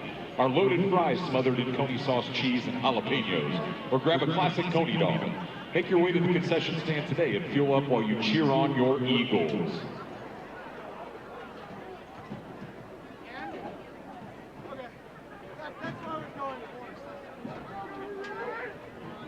Ashland University is committed to opening doors of opportunity for our students, and you can be part of that mission. By supporting annual student scholarships, you help make an Ashland education possible for deserving students. This year, your impact goes twice as far. Every scholarship gift will be matched dollar for dollar, up to $1 million, thanks to a generous donor. Our president, Dr. John Peedy, is proud to champion this effort, knowing firsthand the power of scholarships to transform lives. Double your impact today at ashland.edu/give. Thank you, and go Eagles!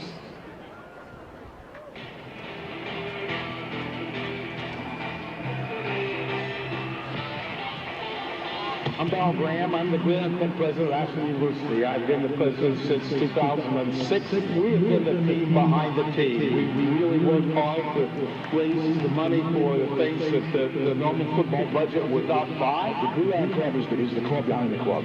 They help us to do the things that we need to do to be a top-level program in America. To know that your kid is being supported by people in the university and in the community, being there for your child playing football, it's just a very comforting feeling. We want to make sure that we've got the safest helmets, the safest shoulder pads. We've been able to buy those kinds of things for the football program, and it's made a huge difference. If you love AU football, if you want to see AU football become the best program in the country, we need people like you in the Gridiron Club to help us with that support.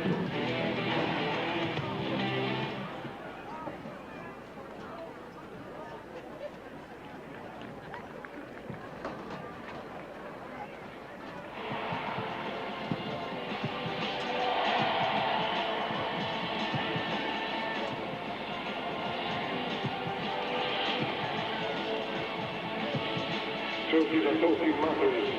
Our whole community matters. But don't be bothered. Not compared to our people matter.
Back here for the start of half number 2 between the Ashland University Eagles and the Walsh Cavaliers. I'm Cade Crackerson alongside Derek Wood. 13-10 the score at the break after a 59-yard field goal from Manaki Watanabe.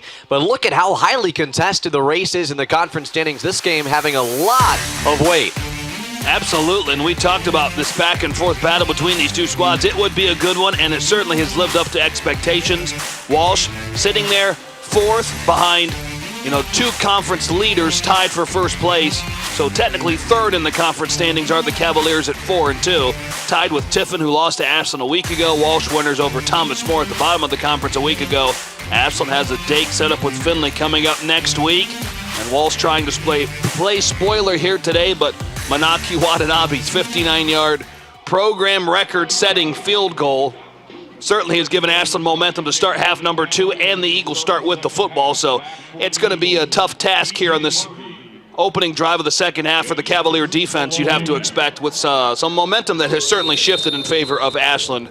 But we heard from head coach Doug Geiser at the halftime break, some mistakes, self-inflicted wounds made by the Eagles. They have to correct those. If they do, he's expecting a much better second half than that first half in terms of efficiency. Watanabe's field goal, a Great Midwest Athletic Conference record mark in the top 5, placing him number 2 all-time in longest field goals, and that ball goes out of play, so we see a great kick to finish the half, and a not-so-good one here to start, but from the side of the Cavaliers, and that means the ball will be placed up at the 35-yard line. First down. We haven't talked a lot about the redshirt senior quarterback Cam Blair for Ashland. Blair's led this offensive attack all year long. They average about 30 points per game. That's good for 3rd in the Great Midwest Athletic Conference. Averages about 178 passing yards per game, has 8 touchdowns through the air, 4 rushing touchdowns. Has thrown 5 interceptions. Last week, 15 of 29, 191 through the air. 1 passing touchdown, 1 rushing touchdown in that win over Tiffin. It's been that rushing game with Chris Maloney, Orlando Kamara, but he got shaken up in that first half. But Maloney, Stevenson, and company now trying to lead the way. Blair tosses this one down to the flats, and Harvey's going to go out of play for a gain of, I think, nothing. Wiltrell Hartson in there at running back. There's DJ Harvey. 0 right there is Hartson. Saw him a moment ago on your screen. So you got some depth for both, areas, wide receiver and running back, as now Jamari Kroom comes into the ball game. So lots of potential earners in this Ashland offense. They lead by 3, looking to extend this lead further along. These two teams have traded blows back and forth. The Cavaliers taking that 7-0 edge. And from there, Ashland recovered and responded. Jen Joseph catch. He's going to be slung down to the ground, but holds onto the ball and picks up a first down for Ashland's offense. Ty Miller, the defensive back, with the tackle. Hartson got blown up here on the block. Blair able to stand in there and still sling it and get it up over top of his own running back, who couldn't keep the edge rusher away from, Blair. And then Joseph, that veteran presence downfield, able to haul it in and take a nice hit there near the Ashland sideline. Under 14 minutes to go here in the third quarter of play, just about a minute gone by. The handoff to Hartson goes forward for a gain of 5 or 6 on the play. Got clipped up at the ankles, and he's hobbling off the field as well. Camaro down with an injury, Henny as well, and Hartson needs to take a seat for a moment as well. And here comes Chris Maloney. Hartson was literally just 1 step to the left away from, dashing this one towards the end zone. He got tripped up right there. Had he beat, that defensive back who tripped him up, the veteran Conkle, I think Hartson might have had himself a one-on-one dash towards the end zone. Maloney coughed up a fumble his last time out. Maloney past the 40-yard line, keeps on rumbling forward here, and that's a first down. An update on Hartson, he's now on the medical table being evaluated. That's now 3 lower body injuries against Ashland today, specifically their offense, Derek. And, that's tough for a team to respond with, but head coach Doug Geiser's always said, we have depth for a reason, and number 2, we have to have that next man up mentality, and everyone's risen to the occasion thus far. We could go with Tyra Stevenson, who's down there on the sideline. Haven't seen a lot of him. We've seen Maloney on the field, had a fumble in that first half, which we know from talking with head coach Doug Geiser gets you sent to the bench, usually for a drive or 2. But he does have a 39-yard rushing touchdown as Jet Joseph catches this out near the Ashland sideline, keeps the clock moving. So veteran to veteran Blair to Joseph. His fourth catch today takes him up over 30 yards receiving. Him and Harvey both have 4 receptions, a combined total of 70+ yards. You see him make the catch here. Look at this extra extension late, just trying to throw that right arm forward to gain an extra yard or two. That's the experience showing out from Joseph. I had the privilege of talking to him on Monday. He said that connection with Blair's been great this season, especially just due to their closeness off the field as Maloney's knocked out of the field of play. And some extra pushing and shoving from a Cavalier against Colin Romanowski, as it was the Cavaliers' number 2 who shoved him well after. That's the defensive back Marvin Conkle, who leads the team in tackles today so far. Take a look at the replay here. So Romanowski is doing a good block on him, and then a bit afterwards here, he kind of spins him around and pushes him. Oh, I think I would push Romanowski too. That block goes all the way to the sideline. It never gets let up. I think I would try to push the player off of me too, down there on that sideline. But a heck of a block by Romanowski. Took the defender all the way into the Ashland bench, and then a little pushing and shoving. Extracurriculars back to action here at Jack Miller Stadium. We've seen it all game long between these two sides. A fun rivalry building. Maloney forward past the 25-yard line. Nice catch by Maloney. It's his second of the game now. He had one catch earlier for 10 yards. I think it's the nice thing about him is he's a versatile, elusive back who can make plays both in the rushing game and the receiving side. Would certainly be a big bonus for this Ashland offense if Maloney can get involved and become more of a regular contributor, but also be able to lead the way as the feature back, but also as a receiver, escaping, the backfield and getting out in the flat for screen plays and such. Blair looks to open it up. He's got Harvey wide open. 10-yard line, caught, hit hard, holds on to the football, and he's inside the 10, and Ashland's offense keeps on rolling. The heavy hitter, Ty Miller, out there, defensive back, able to lay the boom on Harvey after he catches the football. Great job by Harvey to hang on to it. Fresh set of downs and a wide open playbook here for the Ashland Eagles. Harvey's 5th reception on the game. He now is up towards 60 yards on the game, 56 in total. He still leads this Ashland offense in receiving yards on the season. 10-19 and counting to go here in the third quarter. Ashland marching down the field. Blair, the give. Maloney gets a load of blockers ahead and dives forward to about the 6-yard line. Tackle made by Marvin Conkle. Take a look at the replay here. Blair hands it off to Maloney, who just kind of has that 1-2 bounce to either side. He can read where the defenders are and try to find the open gap. Tackle by Conkle. Maloney heads out as Stevenson comes back into the ball game. 9:44 and counting to go here in the third quarter. Blair looks to the sideline to get to the signal from Jaden Cook.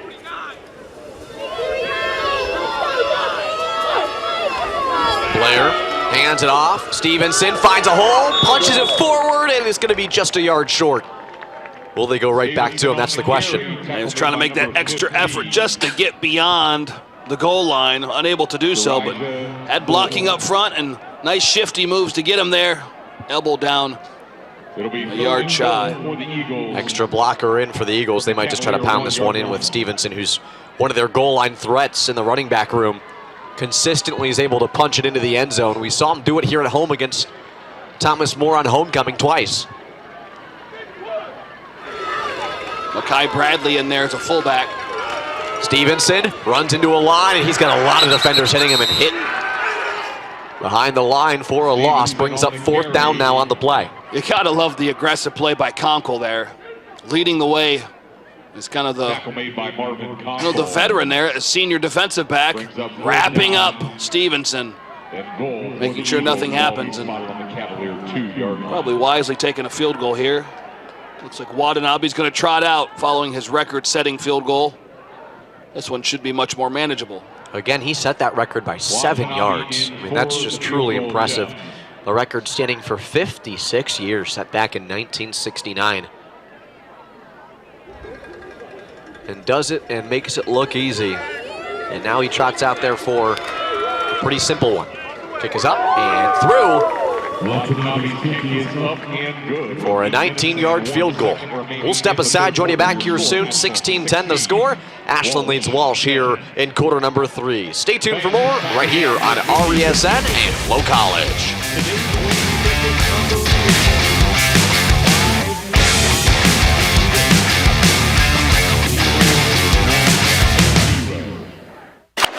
At BCU Electric, we're more than just an electrical contractor. We're helping our customers with things like network services, security systems, conveyor and material handling, industrial automation, generators, high voltage, and low voltage. You know, we could probably even help with your... Did I mention we do electric?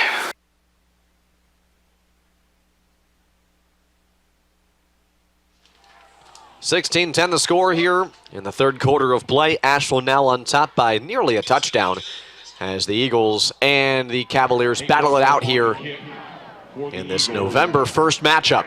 Kid Crankstrom alongside Derek Wood. Getting ready for the boot from Russell. This ball sent deep inside, caught at the 4-yard line. And the Cavaliers look to make something out of this return as they've been stopped every single return. About the 25-yard line or so, and here it is before that as well. That last drive was Ashland's longest of the game. 12 plays, 63 yards, took 6:59 off the clock. Capped off by a 19-yard field goal by Benaki Watanabe. As Ashland leads 16-10. Walsh certainly in a position to bounce back here, and what seems odd though because of the momentum shift, they can take the lead on this drive. That's the crazy thing about it. These two teams kind of playing in a very neck-and-neck style right now. Baldridge into the backfield, pushes down Norris, but the reception going to be made and a lot of room to grow for the Cavaliers past the 40-yard line. And a screen play sometimes can catch defenses off guard because all of a sudden there's lots of personnel that have shifted to one side of the field. Gill on the screenplay and now really shaken up as he comes off the field, instantly calling for a trainer and now laying down on that Cavalier sideline. But some pressure, Norris doesn't panic, finds Gill in the flat, makes one man miss, and then pushes it back upfield with blockers.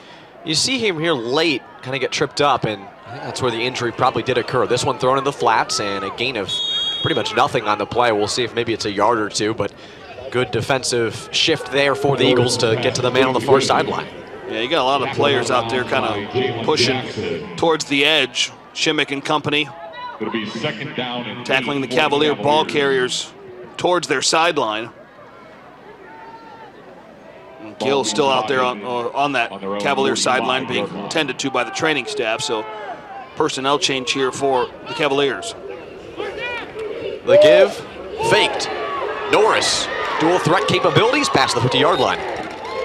Positive play, have to like it. Designed run. Kind of an RPO look for Norris. Keeps it himself. Baldridge there on the tackle. Clock keeps moving from midfield now. And a fast-moving third quarter. Just over 6.5 left. Fake to Walker. Norris keeps it himself. It did catch Ashland off guard.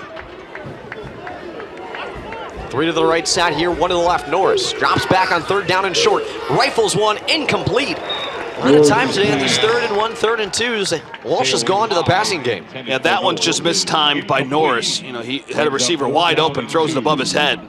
Not sure if he thought the route would be deeper downfield. But they're going to stay on the field here, 4th and 2.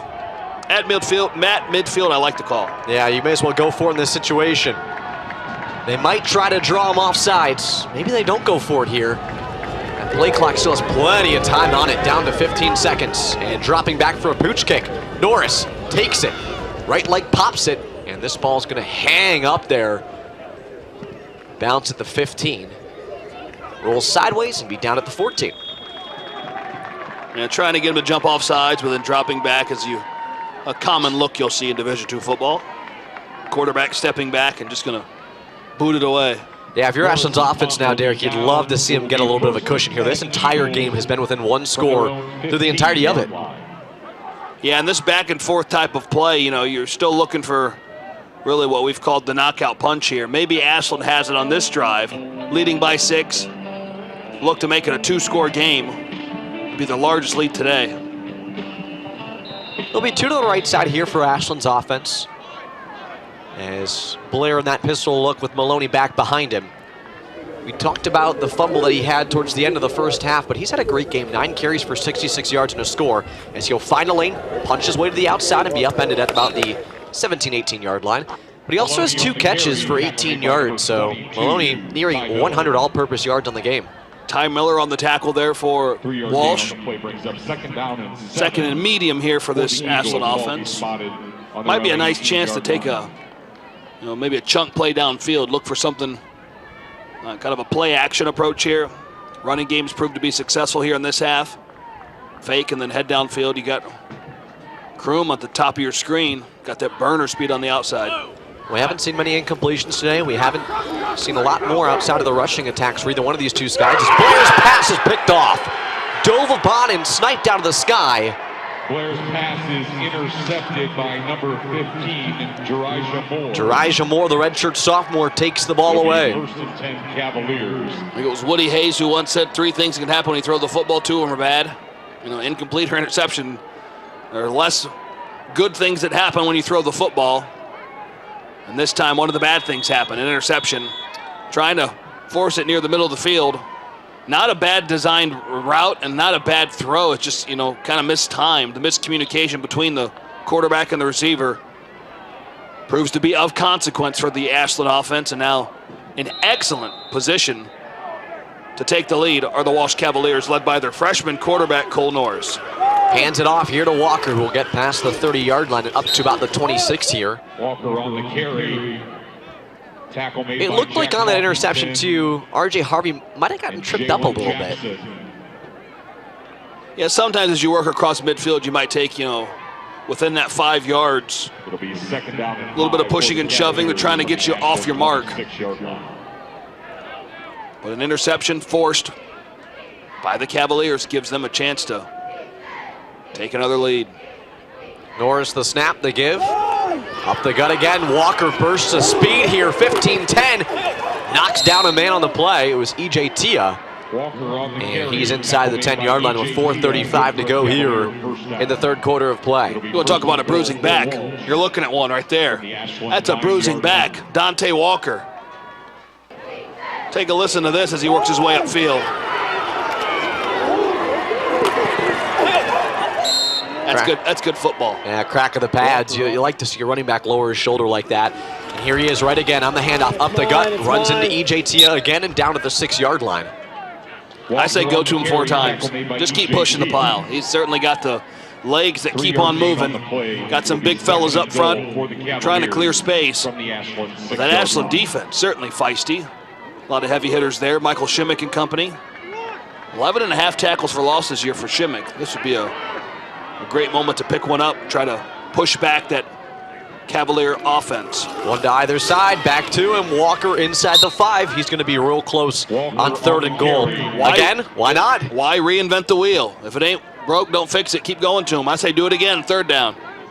Positive yards the last 4 plays for Walker. Why would you not go to him again here? Gill has 10 attempts for 55 yards. Walker has 9 attempts for 42 yards. A true split back approach for the Cavaliers here. Now the substitution coming in makes me think they might not do it because they took a tight end off the field and brought in a speedy receiver. But they might go offset here, a misdirection, give it back to him. Maybe a pitch rolling out to the right side here. Norris looking towards the end zone. Everything's covered. Has to get rid of it and throws it away on 3rd and goal. 3rd downs and passes has been the weirdest thing for the Cavaliers today. Yeah, it hasn't worked. It really hasn't worked. They've got some breaks. They went forward on 4th and short on a fake punt. Snapped it to the up man, and then they just pushed the pile forward to pick up a 1st down. That's not going to be, what they're going to do here. So this is a fake field goal territory, but why would you do it down 6? Those 3rd and short situations, I don't know. I don't get it. Why not go to Walker again? 4 successful plays. You take size off the field, bring in a speedy back to then roll out to your right and throw it in the back of the end zone. Carrick gets out to attempt the field goal here from 20 yards out. Just a nice chip shot here to bring it back within 3. Kick is up. And it is good to make it a 16-13 game with just under 3 to go until we're into the 4th quarter of play. Last week, Ashland coming off an overtime thriller against Tiffin. We might be on pace for a game to be somewhat similar in terms of that final score. As right now, the two sides are back and forth here from Jack Miller Stadium. I think if you're head coach John Fankhauser and that Walsh Cavalier sideline, you're thinking you left points on the field there on that drive. You want the lead. You didn't get it. Now your defense has to go back out in the field and continue their excellent play. And if you're head coach Doug Geiser and the Ashland coaching staff and sideline. Hey, we proved to them what we can do. We could stand up against anybody. Let's go out there and work the offense. Short memory. We always talk about the 1-0 mentality every week that head coach Doug Geiser talks to us about regularly. Really, not right now. It's kind of a 1-0 per drive situation. That previous drive is in the past. Let's push forward on this next drive. So 16-13, Ashland with the edge. Less than 3 minutes left here in this third quarter.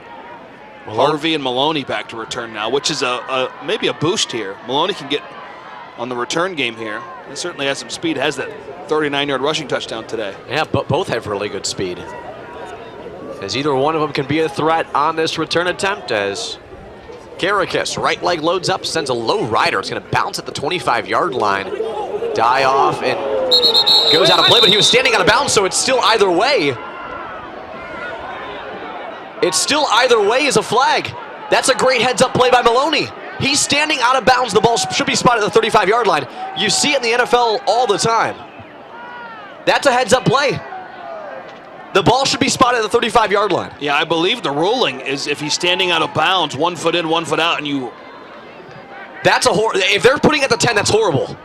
Yeah, the ruling is if a foot is out of bounds, the ball should be spotted there. And Doug Geiser's telling the coach that. Yeah. They're telling the referee that. I'm unsure as to what the ruling is unless they thought he downed it in bounds and then stepped out of bounds. But apparently, Coach Geiser's okay with the call here. So get a look on the replay here. Typically, though, if you're 1 foot in, 1 foot out, and the ball should be spotted at the 35-yard line. Challenging the ruling on the field that the ball went out of bounds prior to the returner touching it. The previous play is under further review. Yeah, but you have to have 1 foot out of bounds first. Well, because you'll see to down it. So I don't know if it's the timing of the feet is what they're concerned with. The officials are going to go into the replay booth and look, which we've talked about this previously. This look they have in the booth is not what we see on TV. So this is a different look. I'm not sure if they'll have definitive enough evidence. The ball is currently spotted at the 10-yard line where it was downed by Maloney. That's perfect timing. That ball should be spotted at the 35-yard line. Yeah, from what we have seen previously, if a player downs the football with 1 foot in, 1 foot out, and downs the football, it's ruled out of bounds. Yeah. His left foot's down no matter what anyway. It should be the equivalent of a ball being kicked out of bounds. Correct. Now, you might ask yourself, why not let it go out of bounds? Well, you have a return team chasing down the football that hasn't been touched yet. They theoretically could recover it and be it would be their football. So he's trying to down it, and who knows if it kicks and bounds here. It might not go out of bounds. We don't know that. So if he doesn't touch it at all, it could still stay in play and then be recovered by the Walsh Cavaliers, and it'd be Walsh football inside the 10-yard line. So it appears to be a high IQ play by Maloney, but the officials have to go and I think confirm, the timing of the feet and see where this ball actually is. And that's what head coach Doug Geiser was talking with the official. We want to challenge this because Maloney and the entire Ashland coaching staff, that has clearly been coached to Chris Maloney. If you're in that situation as a return man, if that ball is nearing the sideline, but you're not sure if it's going to go out of bounds and you have defenders and the special teams unit chasing you down, do that. 1 foot in, 1 foot out, and down it. So I think that's what they're trying to get ruling on. After review, the ruling on the field is upheld. It'll be first and 10 from the 10-yard line. Ashland has used their first charge team timeout and loses their challenge for the remainder of the game. I think the frustration, Derek, with that is they don't see the angles that we have, so they have something from up high that probably has the angle off, but I don't know how that call doesn't get overturned. Yeah, I don't have an explanation, really. I'm not sure from what we have been told and what we have seen previously, a similar play results in it being ruled just like if the ball was kicked out of bounds. But there must be a timing with the feet or the look that they have in that review tent, which is not what we see on TV here on the wonderful coverage on RESN. Past the 10, 15-yard line. Chris Maloney on the first carry. Punches that ball forward, so Ashland going to try to trot their way down the field. See this handoff here, and look at Maloney. His eyes are upfield the entire time and looking for that hole. Yeah, and he was, perhaps it looked like it from here. He looked like he was unusually close to the quarterback. It was almost like in anticipation of getting the football, perhaps that might be a little too much and kind of given the defense an expectation of what's coming there. But it worked. Push the pile forward, 6-yard gain. Up the gut, marching his way forward for a first down is Chris Maloney up to the 25-yard line. And there's a response from Maloney, who will unfortunately get blamed for that miscue on the special teams side of things. But he's now marching his way towards well over 100 all-purpose yards in the game. Yeah, and I'm not even sure if blamed is the right word. That's clearly, he's been coached to do that. So, but regardless of what that was, you have an offense now that's cooking here early on. Ashland's offense averaging 30 points a game. Today has 16. Blair hesitates, throws it down the field, caught. Harvey past the 45-yard line on a 20-yard reception and resets the chains again for Ashland. And Harvey is now up over 6 receptions for over 75 yards. I love the energy by Harvey after the catch of the celebration. Nice catch near the sideline. And then swinging the hands above the head after he gets back in play. That defense had to do a little extra work there and force him out of play because he was going to try to cut back upfield and would have been by himself. But a Cavalier shaking up on the field. With 1:28 to go, he's down on the field right now. And as a reminder, we want to remind you that today's broadcast is being run by students and faculty from the Ashland University Journalism and Digital Media Department. JDM students are gaining real-world experience right here, producing and staffing broadcasts all season long. If you're interested in the Doug Geiser Show, we've talked about a couple different times throughout the broadcast, live every Monday night, 7 p.m. from Buffalo Wild Wings in Ashland. Come out, grab some wings, and hear the latest from AU football's head coach, Doug Geiser. Can't make it in person? Catch the broadcast live on the Eagle Network on YouTube. Also will be replayed on AU TV throughout the week after it goes out on that Monday night. So plenty of different ways to catch the coverage of Ashland University football in a number of different formats as the Eagle offense gets set up here with under 90 seconds to go until we bounce our way into quarter number 4. 16-13 the score. Ashland leads.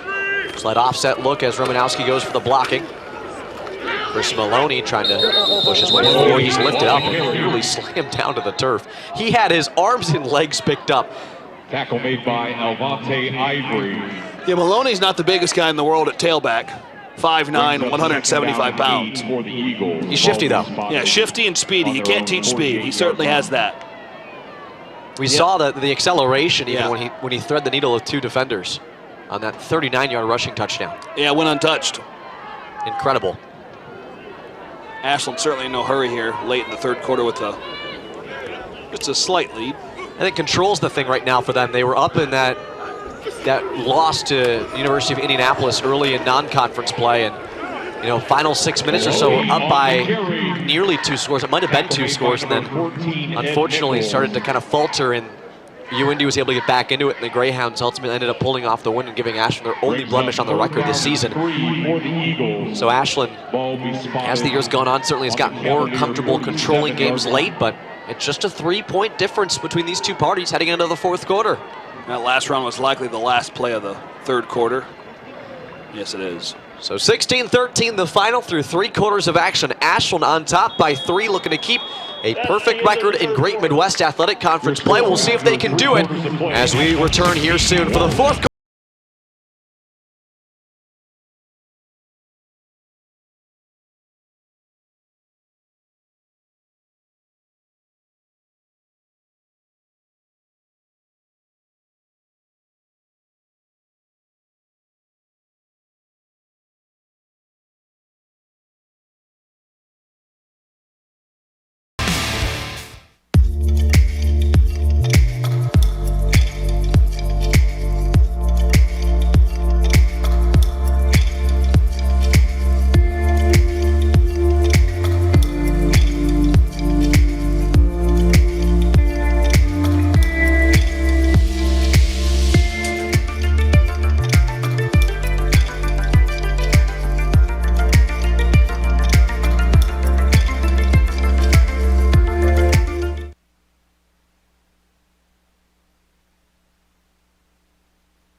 The Ashland University women's lacrosse team being honored right now on the field at Jack Miller Stadium. Last season, a number of conference awards, nearly swept all of them en route to winning the Great Midwest Athletic Conference Championship for the first time in program history. Also had their first trip to the NCAA tournament. Ashland University Athletics finding a number of ways to continue to find success and keep the university's name in headlines. Quick numbers for both teams: 48 plays, 227 yards total offense for the Walsh Cavaliers. Meanwhile, for Ashland, 46 plays for 304 yards of total offense. 132 on the ground for the Cavaliers, 114 for the Eagles, 190 through the air for the Eagles, 95 for the Cavaliers. Get it off up the gut. Maloney spins off a one-tackler hit from all ends before he's taken down to the turf. And Ashland did get enough on third down to pick up a first. You know, I think it might go unnoticed sometimes, but there's such a cool level of trust from the coaching staff. And the true freshman, Chris Maloney, true freshman, DJ Harvey, redshirt freshman, Manaki Watanabe would be such critical members of this Ashland team in a number of different ways. And to have them go out and continue to perform game in and game out in such a highly contested contest like this one against Walsh. Especially down the stretch here. These are some great learning opportunities. Watanabe had that field goal to finish the first half, hit one here in half number 2. Maloney on the rushing attempt there. He's up over 90 yards on the ground. Holding, offense, number 74, 10-yard penalty, replay first down. Could have been up over 100 with that carry, but it'll be brought back due to the holding call. So brings it 1st and 20 now for Ashland's offense. Averaging about 6.5 yards a carry, Maloney is. Wow. That's tremendous.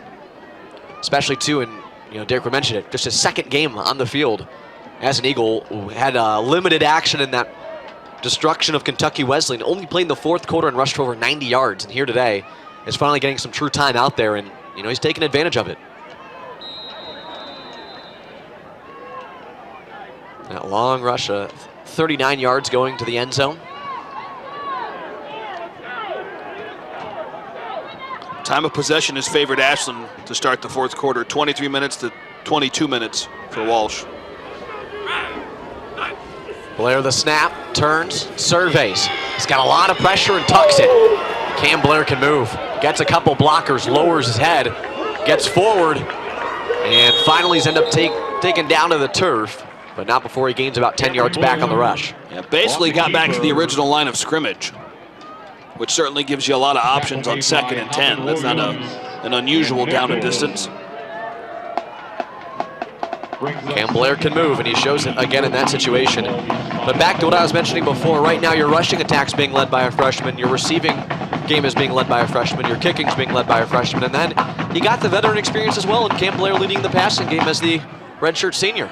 We'll see if his legs prove to be pivotal on this drive. He has 4 rushing touchdowns on the season. One came a week ago in the win in overtime against Tiffin. 2nd and 8. Blair looks across the middle of the field. Lots of pressure. Gets a good block by Maloney. Dumps it off. It's going to be caught and maintained at the 31-yard line by guess who? It's Harvey.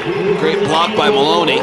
Just enough to pop the linebacker and free up enough space for Blair. There's a nice block. Just get him off the spot at least and let Blair step up and get it to Maloney, who had to make, or get it to Harvey, excuse me, who had to make a pretty tough catch. That ball's heading towards the turf, so he has to get underneath it and keep it from bouncing and just try to haul it in. Forget about yards after catch. Just catch it. 2 wide, I formation. Romanowski probably going to move off to the left, and he will. Gives him that lead blocker ahead. He'll block for Maloney, but instead it's Blair airing it out behind Marry Me, and a flag thrown against the Cavalier defensive back. That's number 14 in on the coverage, Eddie Nichols, who had his eyes to Marry Me and back to the ball. Always an easy call for the official, and the defender never turns his head back to the football. Pass interference, defense, number 14, 15-yard penalty, first down. Contact can be incidental, but typically it's incidental when the defensive back turns his head back to the ball because he incidentally hits the receiver. This time he never turns until he's already made contact. And good on Marry Me, too, to wrap the arms around front to at least sell it a bit more as well. You got to go after the football. So Marry Me might not actually be in the spot to legitimately make the catch, but he has to attempt to try and make a football play on the ball that's in the air. And we saw the defensive back never turn his head around and never make a play on it. He just hits the receiver. 1st and 10, ball spotted at the 16-yard line here for Ashland's offense. and might be able to open things up and finally move this game to a 2-score difference, which has not yet been a thing through either team. Maloney weaving through tacklers inside the 5 and just short of the end zone. You gotta go to him again, but a flag on the play might bring it back. Again, he'd be up over 100 yards. Will it come back? A lot of blocking up front. Might have been a hold on the Eagles. Referee's talking things over before Christopher Glass gives us the call. The head referee here today between the Eagles and the Cavaliers, and here's his call. Personal foul, illegal block below the waist. Defense, number 14. Half the distance to the goal, first down. That would have been the same defensive back who was called for the pass interference. We'll get a good look here on the replay. Should be middle of your screen. Yeah, there he is, 14. Yeah, he goes right towards the knees of Remanowski. Yeah, that's not a wise block. No, not at all. It's kind of a cheap shot. Yeah, and we've seen a lot of Eagles go down today with lower body injuries. It wouldn't have made, the thing is, I'm all for a block low. As long as it frees you to get to the ball carrier. That block means nothing to get to Maloney because he was running the outside. It means nothing to hit him that way. So here's Maloney. In the backfield behind Blair, they're gonna go to him. They will. Weaving through tacklers, touchdown Maloney! And the Eagles find pay dirt for the second time today. What a day for the freshman. 22-13 the score. Take a look at the replay. Great blocking up front by the offensive lineman. And then Maloney has to do a little of the pushing and shoving himself. Took some hits from a pair of Cavalier defenders and has to drag him into the end zone. 5'9", 175. That time like 6'5", 235. Showing that size and muscle, keeping the legs moving and dragging people into the end zone. 17 attempts for 109 yards and 2 touchdowns for Chris Maloney today. Might be on pace for a conference award by the end of this one. 23-13 the score. Eagles on top heading into the rest of the fourth quarter of play.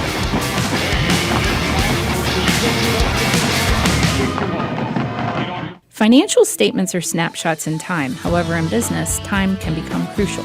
If the numbers show a need for a line of credit or if an emergency comes up, waiting is not an option. For over 100 years, Farmers State Bank has been a local trusted banking partner, listening and collaborating with our clients to create customized loan and commercial banking solutions, keeping decisions local and investing back into our communities. Farmers State Bank, your bank, your way. Equal housing lender, member FDIC.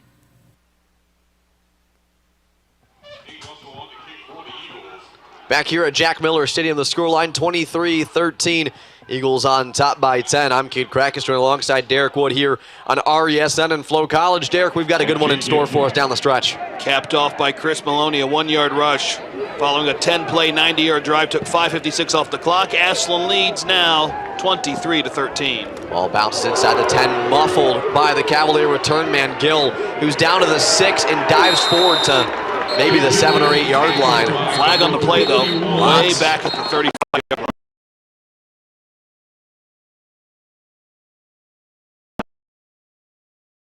Christopher Glass puts it here. The referee saw it, comes on the side of Ashland's bench. You would hate to be on Walsh if you're a Cavalier fan. During the return, holding, receiving team number 21, half the distance to the goal, first down. And things slipping away from the Cavaliers. We'll get a second look at the last touchdown by Ashland from a yard out. Give it to Maloney. Blockers up front, and then he has to carry the pile into the end zone. His second today. One from 39 yards out, that one from just a yard out. An excellent day for the freshman running back. He's got 19 touches through the rushing and passing game for a total of 127 scrimmage yards and 2 touchdowns. I mean, he has been on a mission today to really solidify himself as the lead running back in this room for Ashland. Man in motion across the face here for the Cavaliers, who sit deep in their own territory. Norris drops back, airs it out down the field. Dropped on the play. Good coverage by Jackson. Trey Martin, the intended target downfield for the Cavaliers. Tried to high point that one. Almost made a miraculous catch on the sideline, but the good coverage by the defensive back Jackson forces the receiver towards the sideline. So regardless of any catch, he would have been out of bounds. But you saw pressure. Norris had to load up and fire downfield because there is a ton of purple jerseys swarming after him. Again to that running game now. It will be Gill who will get up past the 5-yard line. He was the return man that pinned them back so deep on the muffed, collection of it initially, and he'll gain back maybe a couple of yards here. Take a look at the replay. He's got a lot coming his direction. Yeah, and has to start the play from his own end zone. Gill was the lead back and the focus offensively early on in the game. He had the first touchdown, a receiving touchdown. 3rd and 6 now here with under 11:15 to go.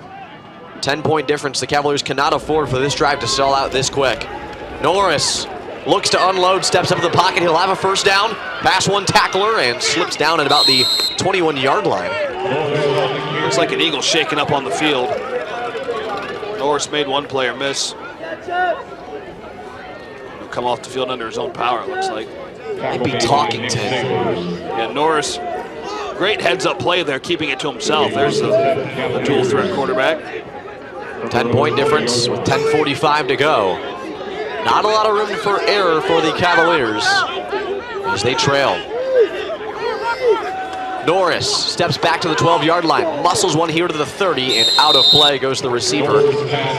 On the catch that time was Trey Martin, who had the incompletion just a few plays back. Excellent play from Norris to Martin. Quick down and out towards the Ashland sideline. Get it to him, he'll dip out of bounds. Pick up a fresh set of downs and keep looking into that playbook, seeing what you can find. You got to pick up yards at this point any way you can down 10 because you have to have a lot go right. Score, stop the score. To either side. Snap. Fake handoff. Thrown quickly, and Jackson perfectly timed coverage. Perfectly timed coverage. Yeah, Martin didn't think so, but Jackson certainly was in there creating a disruption. I think it might have been perfect. Let's take a look at the replay here. Norris throws it. And yeah, that might be perfectly timed. If not, Jackson might just be a second early, which is maybe where the frustrations occur. Yeah, sometimes the defensive back can get away with a little extra pull as the ball's approaching the receiver, but usually on the opposite side of where the ball where it'll wind up. So that time the ball was winding up on the right hand of the receiver. Maybe a little pull on the left side. Gill, Tia, and on the tackle. There's Gill showing his dual threat ability as both a runner and a receiver. Ashland, a fiery team defensively. We're seeing it here displayed down the stretch, trying to get in the heads of the Cavaliers. Look at Gill on the catch. Gets forward, Tia on the first hit, and then Company returns the favor on the backside for the Eagles. Big 3rd and 7 here. Ashland's defense would love to stand tall in this one, but got to get a fresh set of downs. Norris slings one. Caught. Up towards the 50-yard line. Good recovery by Walsh. I think we underestimate how tough that throw is. Norris rolling out towards his left, but throwing right-handed. He has to stop, spin, and fire after he rolls out to his left. That's a very tough play to make. He was able to do so. Pick up the first down. Reception number 3 for Knowles. 3 to the right side, 1 to the left. Norris here stands at the 43-yard line. Takes the snap. The give. Towards the 50-yard line and stopped with maybe a gain of a yard. Well, that one dead. Jimmick and Company in on the tackle. The tempo seems to be a bit frantic for Walsh here. Yeah, I'd agree with you. You don't quite need that yet. You're at midfield at 2nd and 8 with over 8.5 minutes left and 3 timeouts. You don't quite need as frantic of a pace. I think they know they can't give defensive coordinator Tim Rose a lot of time to see what they're showing and what they're putting out there, which is why they're trying to almost go hurry up.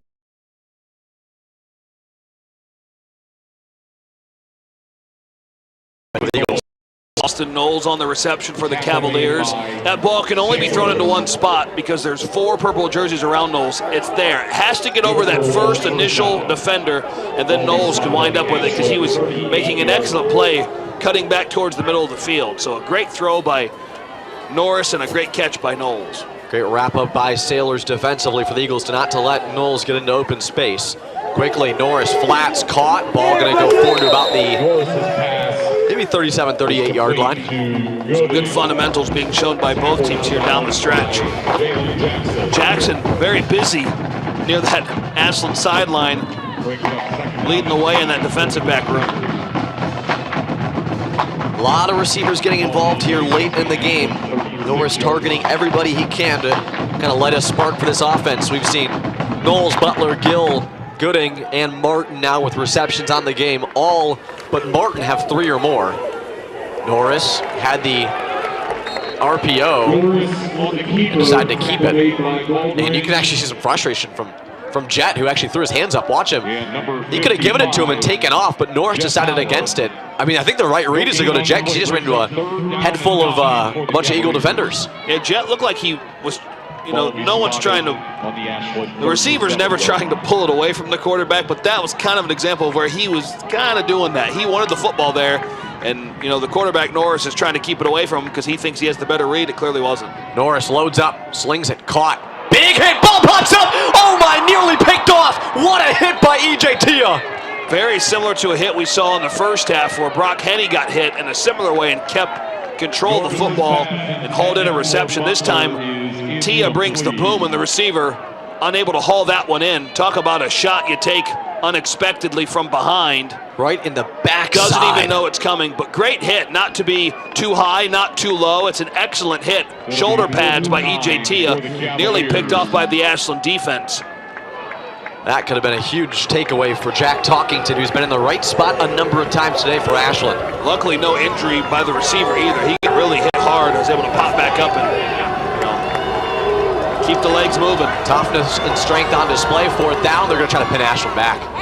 Ball going to keep trailing and saved at the 1-yard line and slipped up into the end zone. Oh, what a tough break. That's tough. You couldn't have asked for a better save by a special teams player to get downfield and keep it from the end zone. I mean, it literally traveled 10 yards on the goal line. Watch how far it travels once it's saved here. Excellent look down here, field level. Watch the save. Then it rolls 10 yards almost. Yeah. And then trickles up into the end zone. I mean, it really rolled from all the way to the hash mark. It was Brady Gooding down there to try to save it. Slipped up after the fact, after it was already, punched back in by Martin. And that could have been huge. That would have been a 99-yard drive. And now we've got a flag on the field. Yeah, we'll see. Way late. They talked it over. The kicking team went out of bounds on his own. Yeah, we saw it on the replay. Touchback spot, first down. I wasn't sure if the return man got forced out of bounds, but he came from out of bounds and then touched it and saved it. With their help, all AU home football I didn't see that. So a player from out of bounds is the first one to touch the football. You can't touch it unless you're forced out of bounds. He does just run out of bounds. I guess maybe a little bit from Jackson, but not enough to. But yeah, not enough to say, he was forced out. Yeah. He could have stopped and redirected course. He's trying to get to the football. You as the special teams, on receiving end, you're trying to force them out. But I thought that was enough pushing and shoving to say he was forced out of bounds versus went out of bounds on his own accord. Maloney tripped up past the 30-yard line. I mean, the way he runs, too, is it's so forward-forcing that he's very rarely going to get hit backwards on a play. Yeah, it kind of has the shoulders back. Look at him here. He's not really leaned over. He almost kind of runs straight up. It's straight up or slightly tilted forward. Yeah, it's at the same angle the entire time. It never he's not really shifting his shoulders and his waist. It's just at the same angle, and he just outruns people. Yeah, pickup of 6 on his 18th carry. And look at this quarterback keeper by Cam Blair.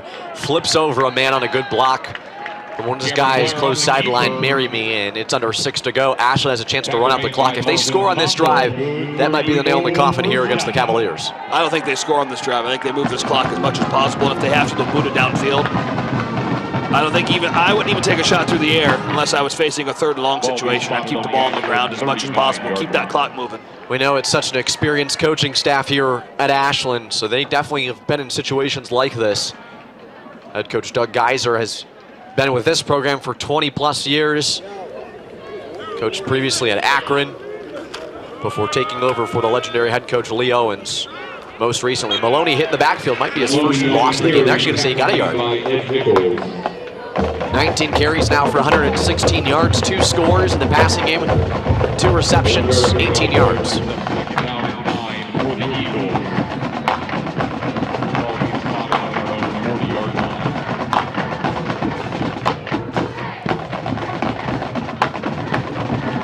Timeouts left for Walsh, so maybe in about a minute or 90 seconds from now, might start using those. The clock has continued to move.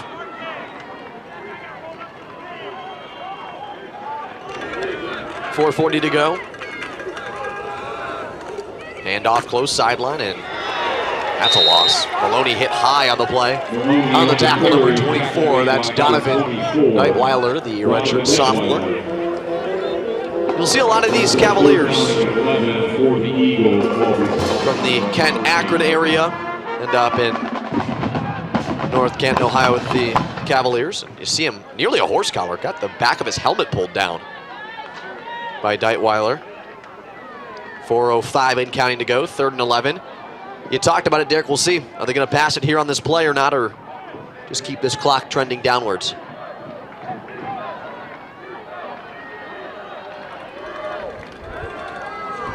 Tossed off here, past the 35-yard line, 40, towards the first down marker, Maloney nearing it, and we've got a flag thrown, might be against Ashland. We'll have to see here. It's thrown on the defensive side where the Cavaliers were. Penalty flag on the play.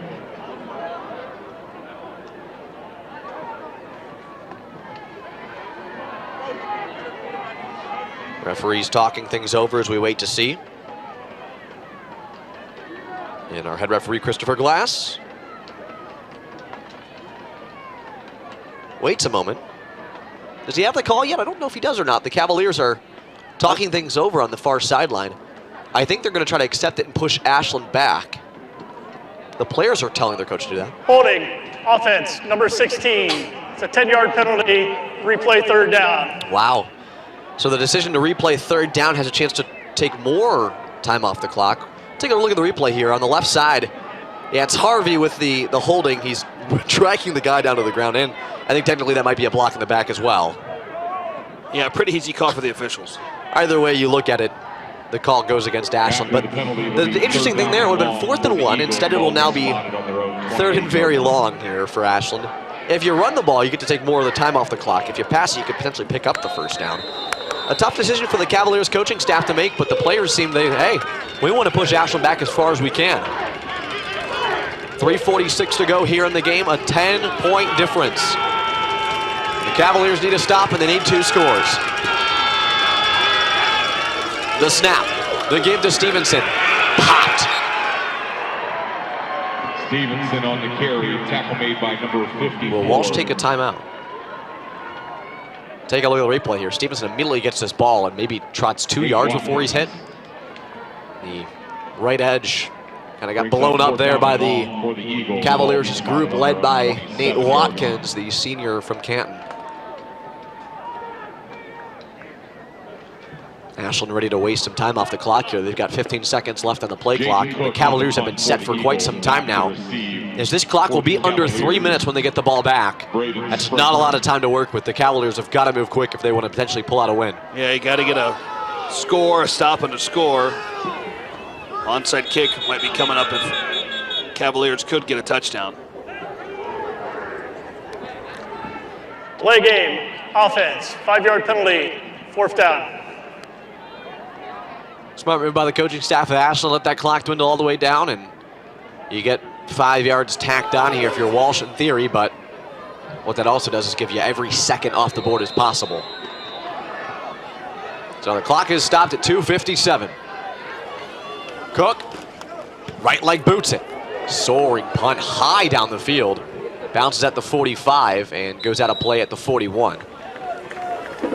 59 yards to find the end zone in 2 minutes and 49 seconds. Then you got to get the ball back. Where they'll take over 1st and 10. The fortunate thing for the Cavaliers, Derek, they've got all 3 timeouts. You're probably going to have to use them here, but you got to get chunk plays downfield. You got to get first downs to stop it momentarily, reset quickly. So ideally, these first few plays, you've got several plays drawn up. Depending on where the ball is spotted down, here are our first 2 plays, then 2 more plays. You don't want to go play by play because you want to conserve as much time as possible. Norris has got a lot of space on the far side of the field and will take himself out of play.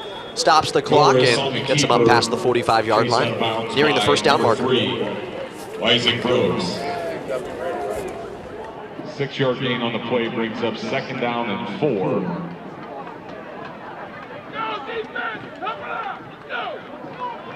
You can hear Eagle Nation trying to rally up the defense here for a stop. With 2:30 to go, the clock has started ticking along again. Norris, tons of space again here, lofts one down the field, caught past the 30-yard line.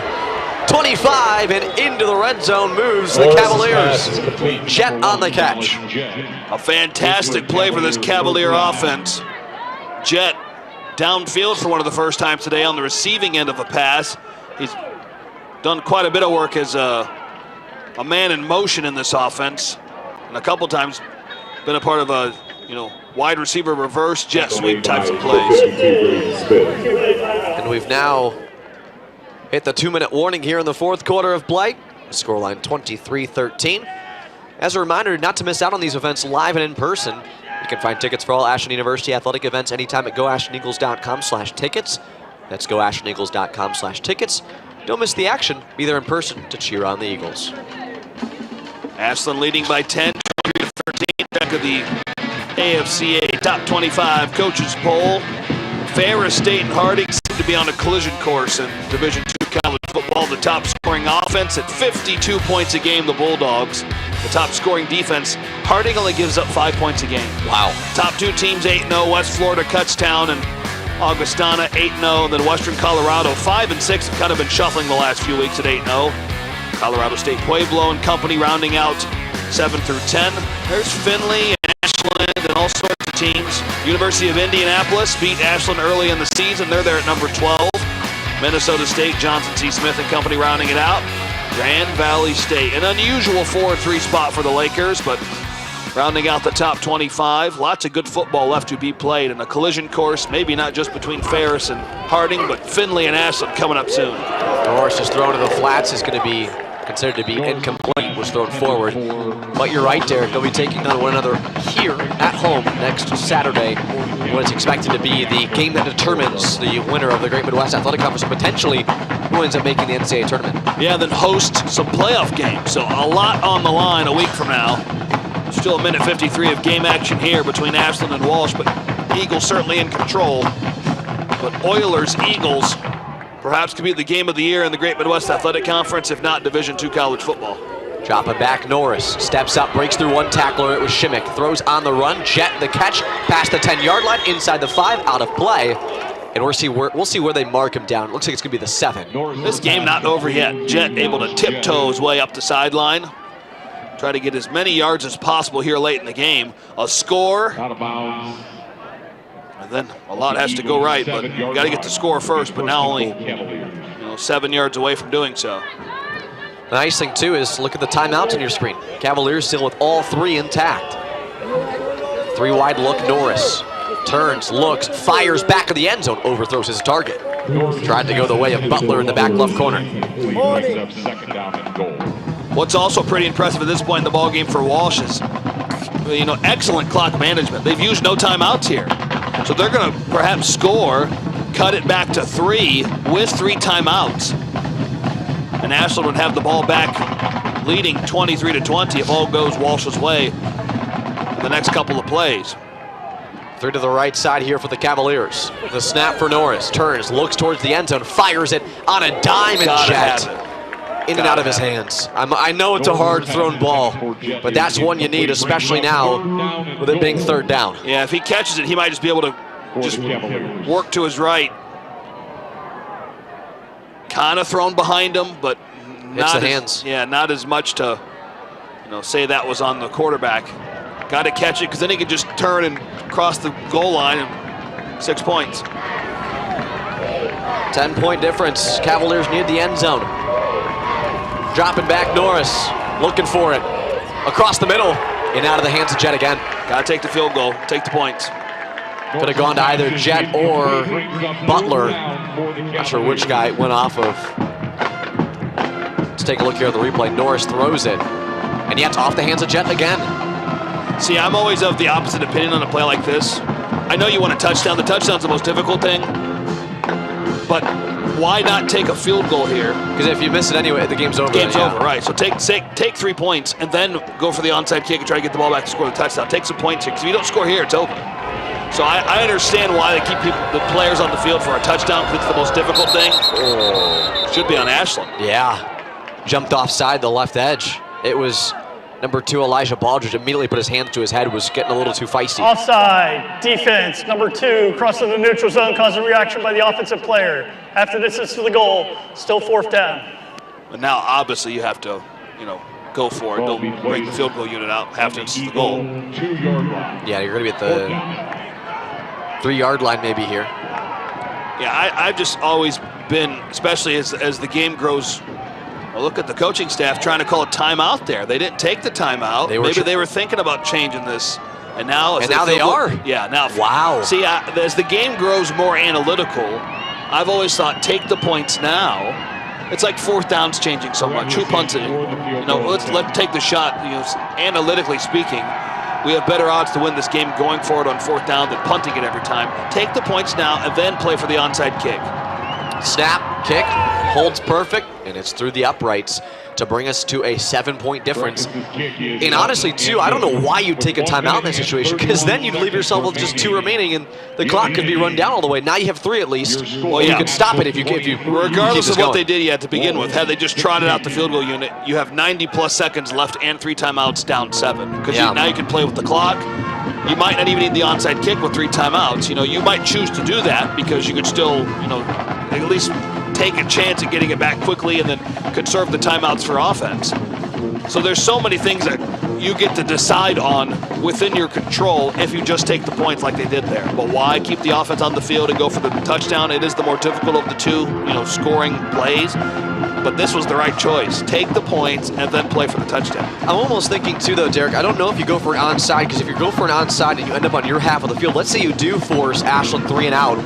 Watanabe hit a 59-yarder earlier in the game. He could take another field goal and that'd make it back to 2-score difference. Does that guarantee he makes another 50+ yarder? Let's say that happens. Yeah, it's a weird spot. At play. Yeah, it's a weird spot to be in here for the room of that coaching staff for the Cavaliers. Lots of decisions. They'll take 3 and bring us back within 7 with 91 seconds remaining, and the hands team for Ashland's out on the field. Yeah, and Walsh has 3 timeouts, so keep that in mind. They've got 3 timeouts. Ashland has 2. So that 3rd timeout obviously gives them a lot more flexibility.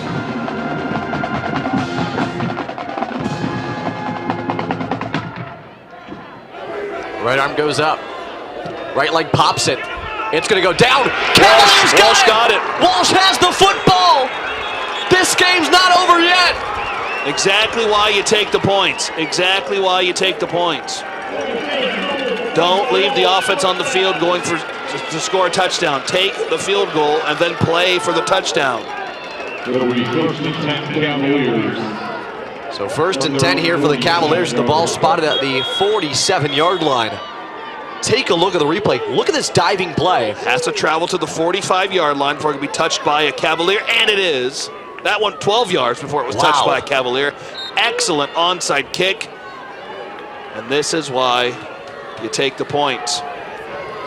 They got to find the end zone. What a game. Norris rolls out, has a lot of space and tucks it. Pass Baldridge nearly in an awkward tackle. Norris took a weird split. Really awkward play. And he's down. Oh, this is going to be a stop. This is a disaster for Walsh on this drive if your quarterback can't finish the game. He took a very awkward slide there. Kind of got brought down from behind. It's just a classic example of the splits here, man. Look at the replay here as his body contorts in such a weird way. Norris obviously very shaken up. He immediately knew too.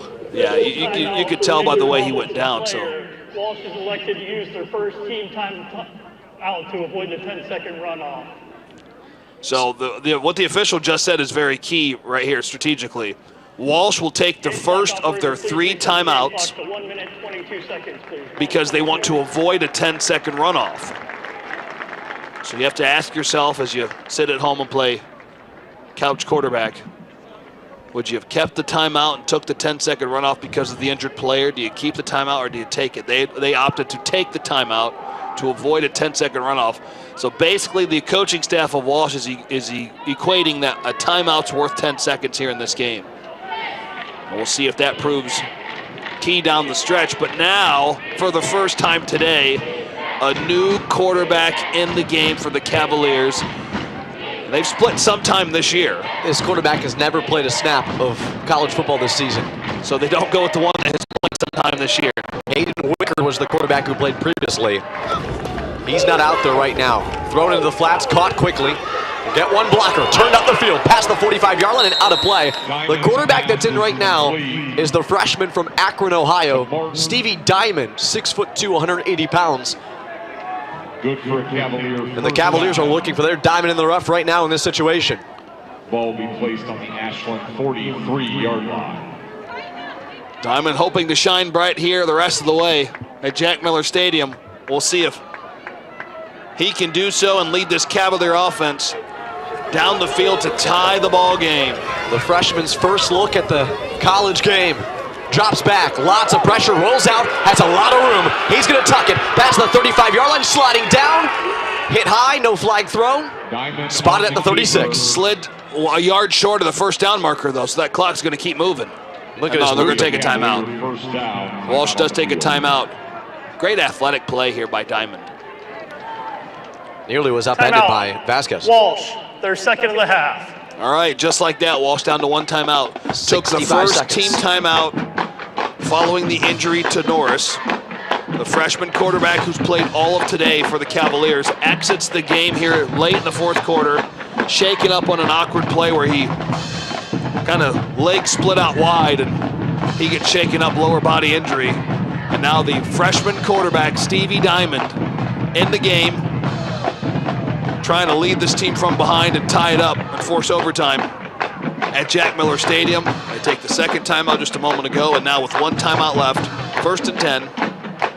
Actually, a 2nd and 3 coming up. I thought he was just a yard short. I didn't know if they gave it to him, but he was 3 full yards short of the first down marker. Yeah, it looked like he might have slid down to the 34s where his body ended up, which would be a yard short. We'll say it's where his body initially touched before the slide. So Diamond stands in shotgun formation with 3 to his right side, 1 to his left. 65 seconds to go. Can the Ashland defense stand strong here? Back-to-back weeks where it's all on the defense. The fake give, Diamond. Miscommunication, still on his feet though. Gets some blockers, popped high. First down. Stop it momentarily. Trying to fake an injury, I think. That's tough to say from up here in the booth. He went down awkwardly. Yeah, I couldn't tell. But you hear some boos from the Eagle faithful. If it is an injury, you obviously don't want to see that, but what an awkward situation there. Where the Cavalier stood there and then flopped down. He looks to be okay being helped off the field as he'll run off. Will they have to take the last time out? Yeah, either that or the 10-second runoff, correct? Yeah, if that's an injury stopped by the officials. But it doesn't appear to be serious enough as he goes off the field. And so he actually does fall down on the far side of the field, so hopefully he's going to be okay. Yeah, it looked very awkward. Yeah, it was a very awkward situation where he got up, walked around for a bit, and then someone pointed to him, and then he fell down. Some of the Eagle fans booing here on the sideline. There's a lot of emotions running high here late in the ballgame. Diamond drops back here, looks to air it out, lofts it across the middle of the field, and incomplete. I thought it was well thrown, maybe a bit out in front. But the intended target downfield, Martin, unable to haul it in. From the Ashland 29-yard line.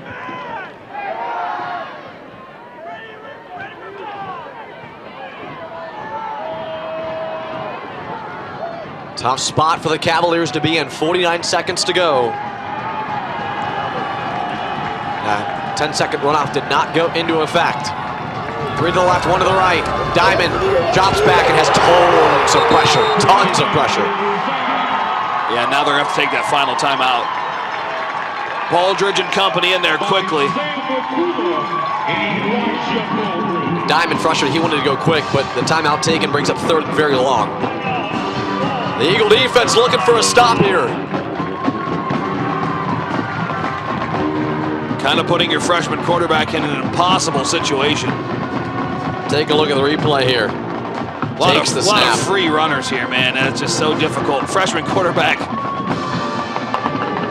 Eyes wide open, and then shut him to take the shot because there's lots of players barreling home. And now a 3rd and 18. Obviously not a running situation, so got to take a shot downfield. And then hoping if it's caught in bounds to get downfield quickly and spike it. Or if it's beyond the first down marker, we'll have a chance to reset very quickly and then take another shot.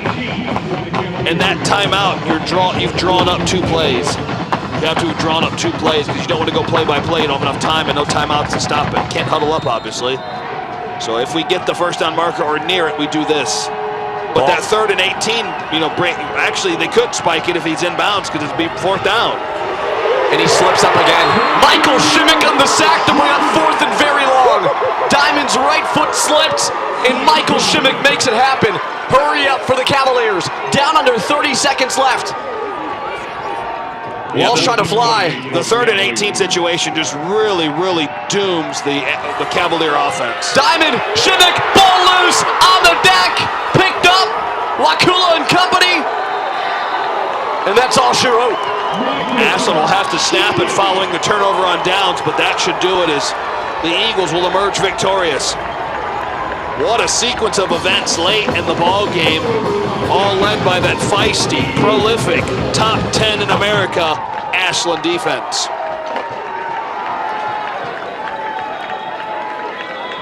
Shimmick, 2nd in the nation in sacks. Just incredible. His ability to track down the quarterback Diamond here. Kind of a high snap for Diamond. Then he has to settle into it. And a forced fumble there by Shimmick.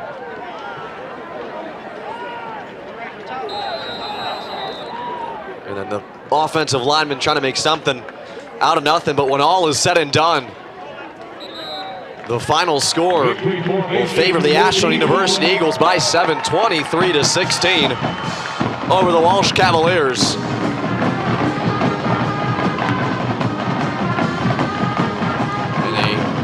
Defiant showing with just 2 more games to go in the campaign. The Eagles remain undefeated in Great Midwest Athletic Conference play in a hard-fought battle against the Cavaliers. Both of these 2 teams leaving everything out there. Kudos to the Cavaliers. We talked about it, a team that has been somewhat underlooked this season, but what a performance it was for them. Yeah, the Ashland defense, we talked about their excellent play. They stepped up when it mattered most down the stretch. That's really why Ashland has improved to 8-1 on the year. Walsh falls to 6-3. And now things looking rather bleak in the Great Midwest Athletic Conference for the Cavaliers as they fall back in the standings. Ashland on a collision course with Findlay. Again, that final score 23-16. A reminder that today's broadcast was brought to you by Barefoot Floors. Step into comfort, style, and durability, where every step feels like home. By B2 Electric. No job too big, no call too late. Residential, commercial, industrial. By Donald M. Graham & Associates. Drive your business forward with Donald M. Graham & Associates. Turning your goals into results every time. By Farmers State Bank. Rooted in your community. Growing with your future. Banking made personal. By Simonson Construction. From concept to completion. Building more than structures. Building futures. By Ashland University. Teaching students how to think, not what to think. By the Ashland University Journalism and Digital Media Department, making tomorrow's convergent media professionals today. And by the Great Midwest Athletic Conference, a conference with distinction. We'll step aside, join you back here soon to get the final thoughts from head coach Doug Geiser, wrap up today's broadcast, and bring you everything else as we move forward through the rest of the season. Again, that score, 23-16. Eagles take home a victory. We'll be back momentarily. You're watching RESN and Flo College.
Back here on the campus of Ashland University, it's Great Midwest Athletic Conference football action as the Ashland University Eagles prevail in a 23-16 victory over the Walsh Cavaliers.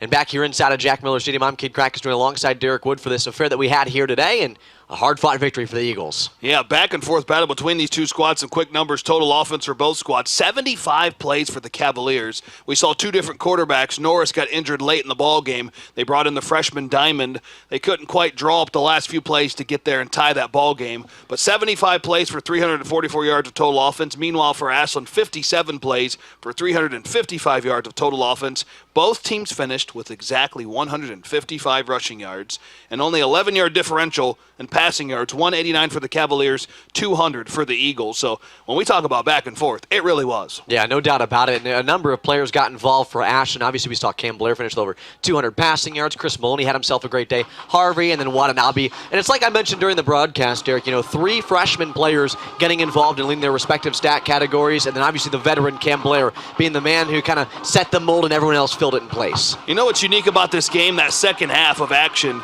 It's so back and forth, a lot of variables. We overlooked the program record-setting field goal by Benaki Watanabe to close out that first half. He hit a 59-yard field goal. So just so many contributions, not just for the Eagles, also for the Cavaliers. Lots of freshmen playing for the Cavaliers as well. That's a team that's on the rise in the Great Midwest Athletic Conference. The standings don't quite favor their spot at this point, as it seems like we're on a collision course with Findlay and Ashland, but Northwood right there in third place. So lots of football left to be played, but the regular season starting to wrap up, and the Eagles certainly showing that they belong at the top. Not just in the conference, perhaps the nation. Yeah, very hard-fought win for them here today. They remain undefeated in conference play in the regular season. They still just have that lone loss to UIndy earlier in the campaign. But hey, another victory for Ashland keeps on moving.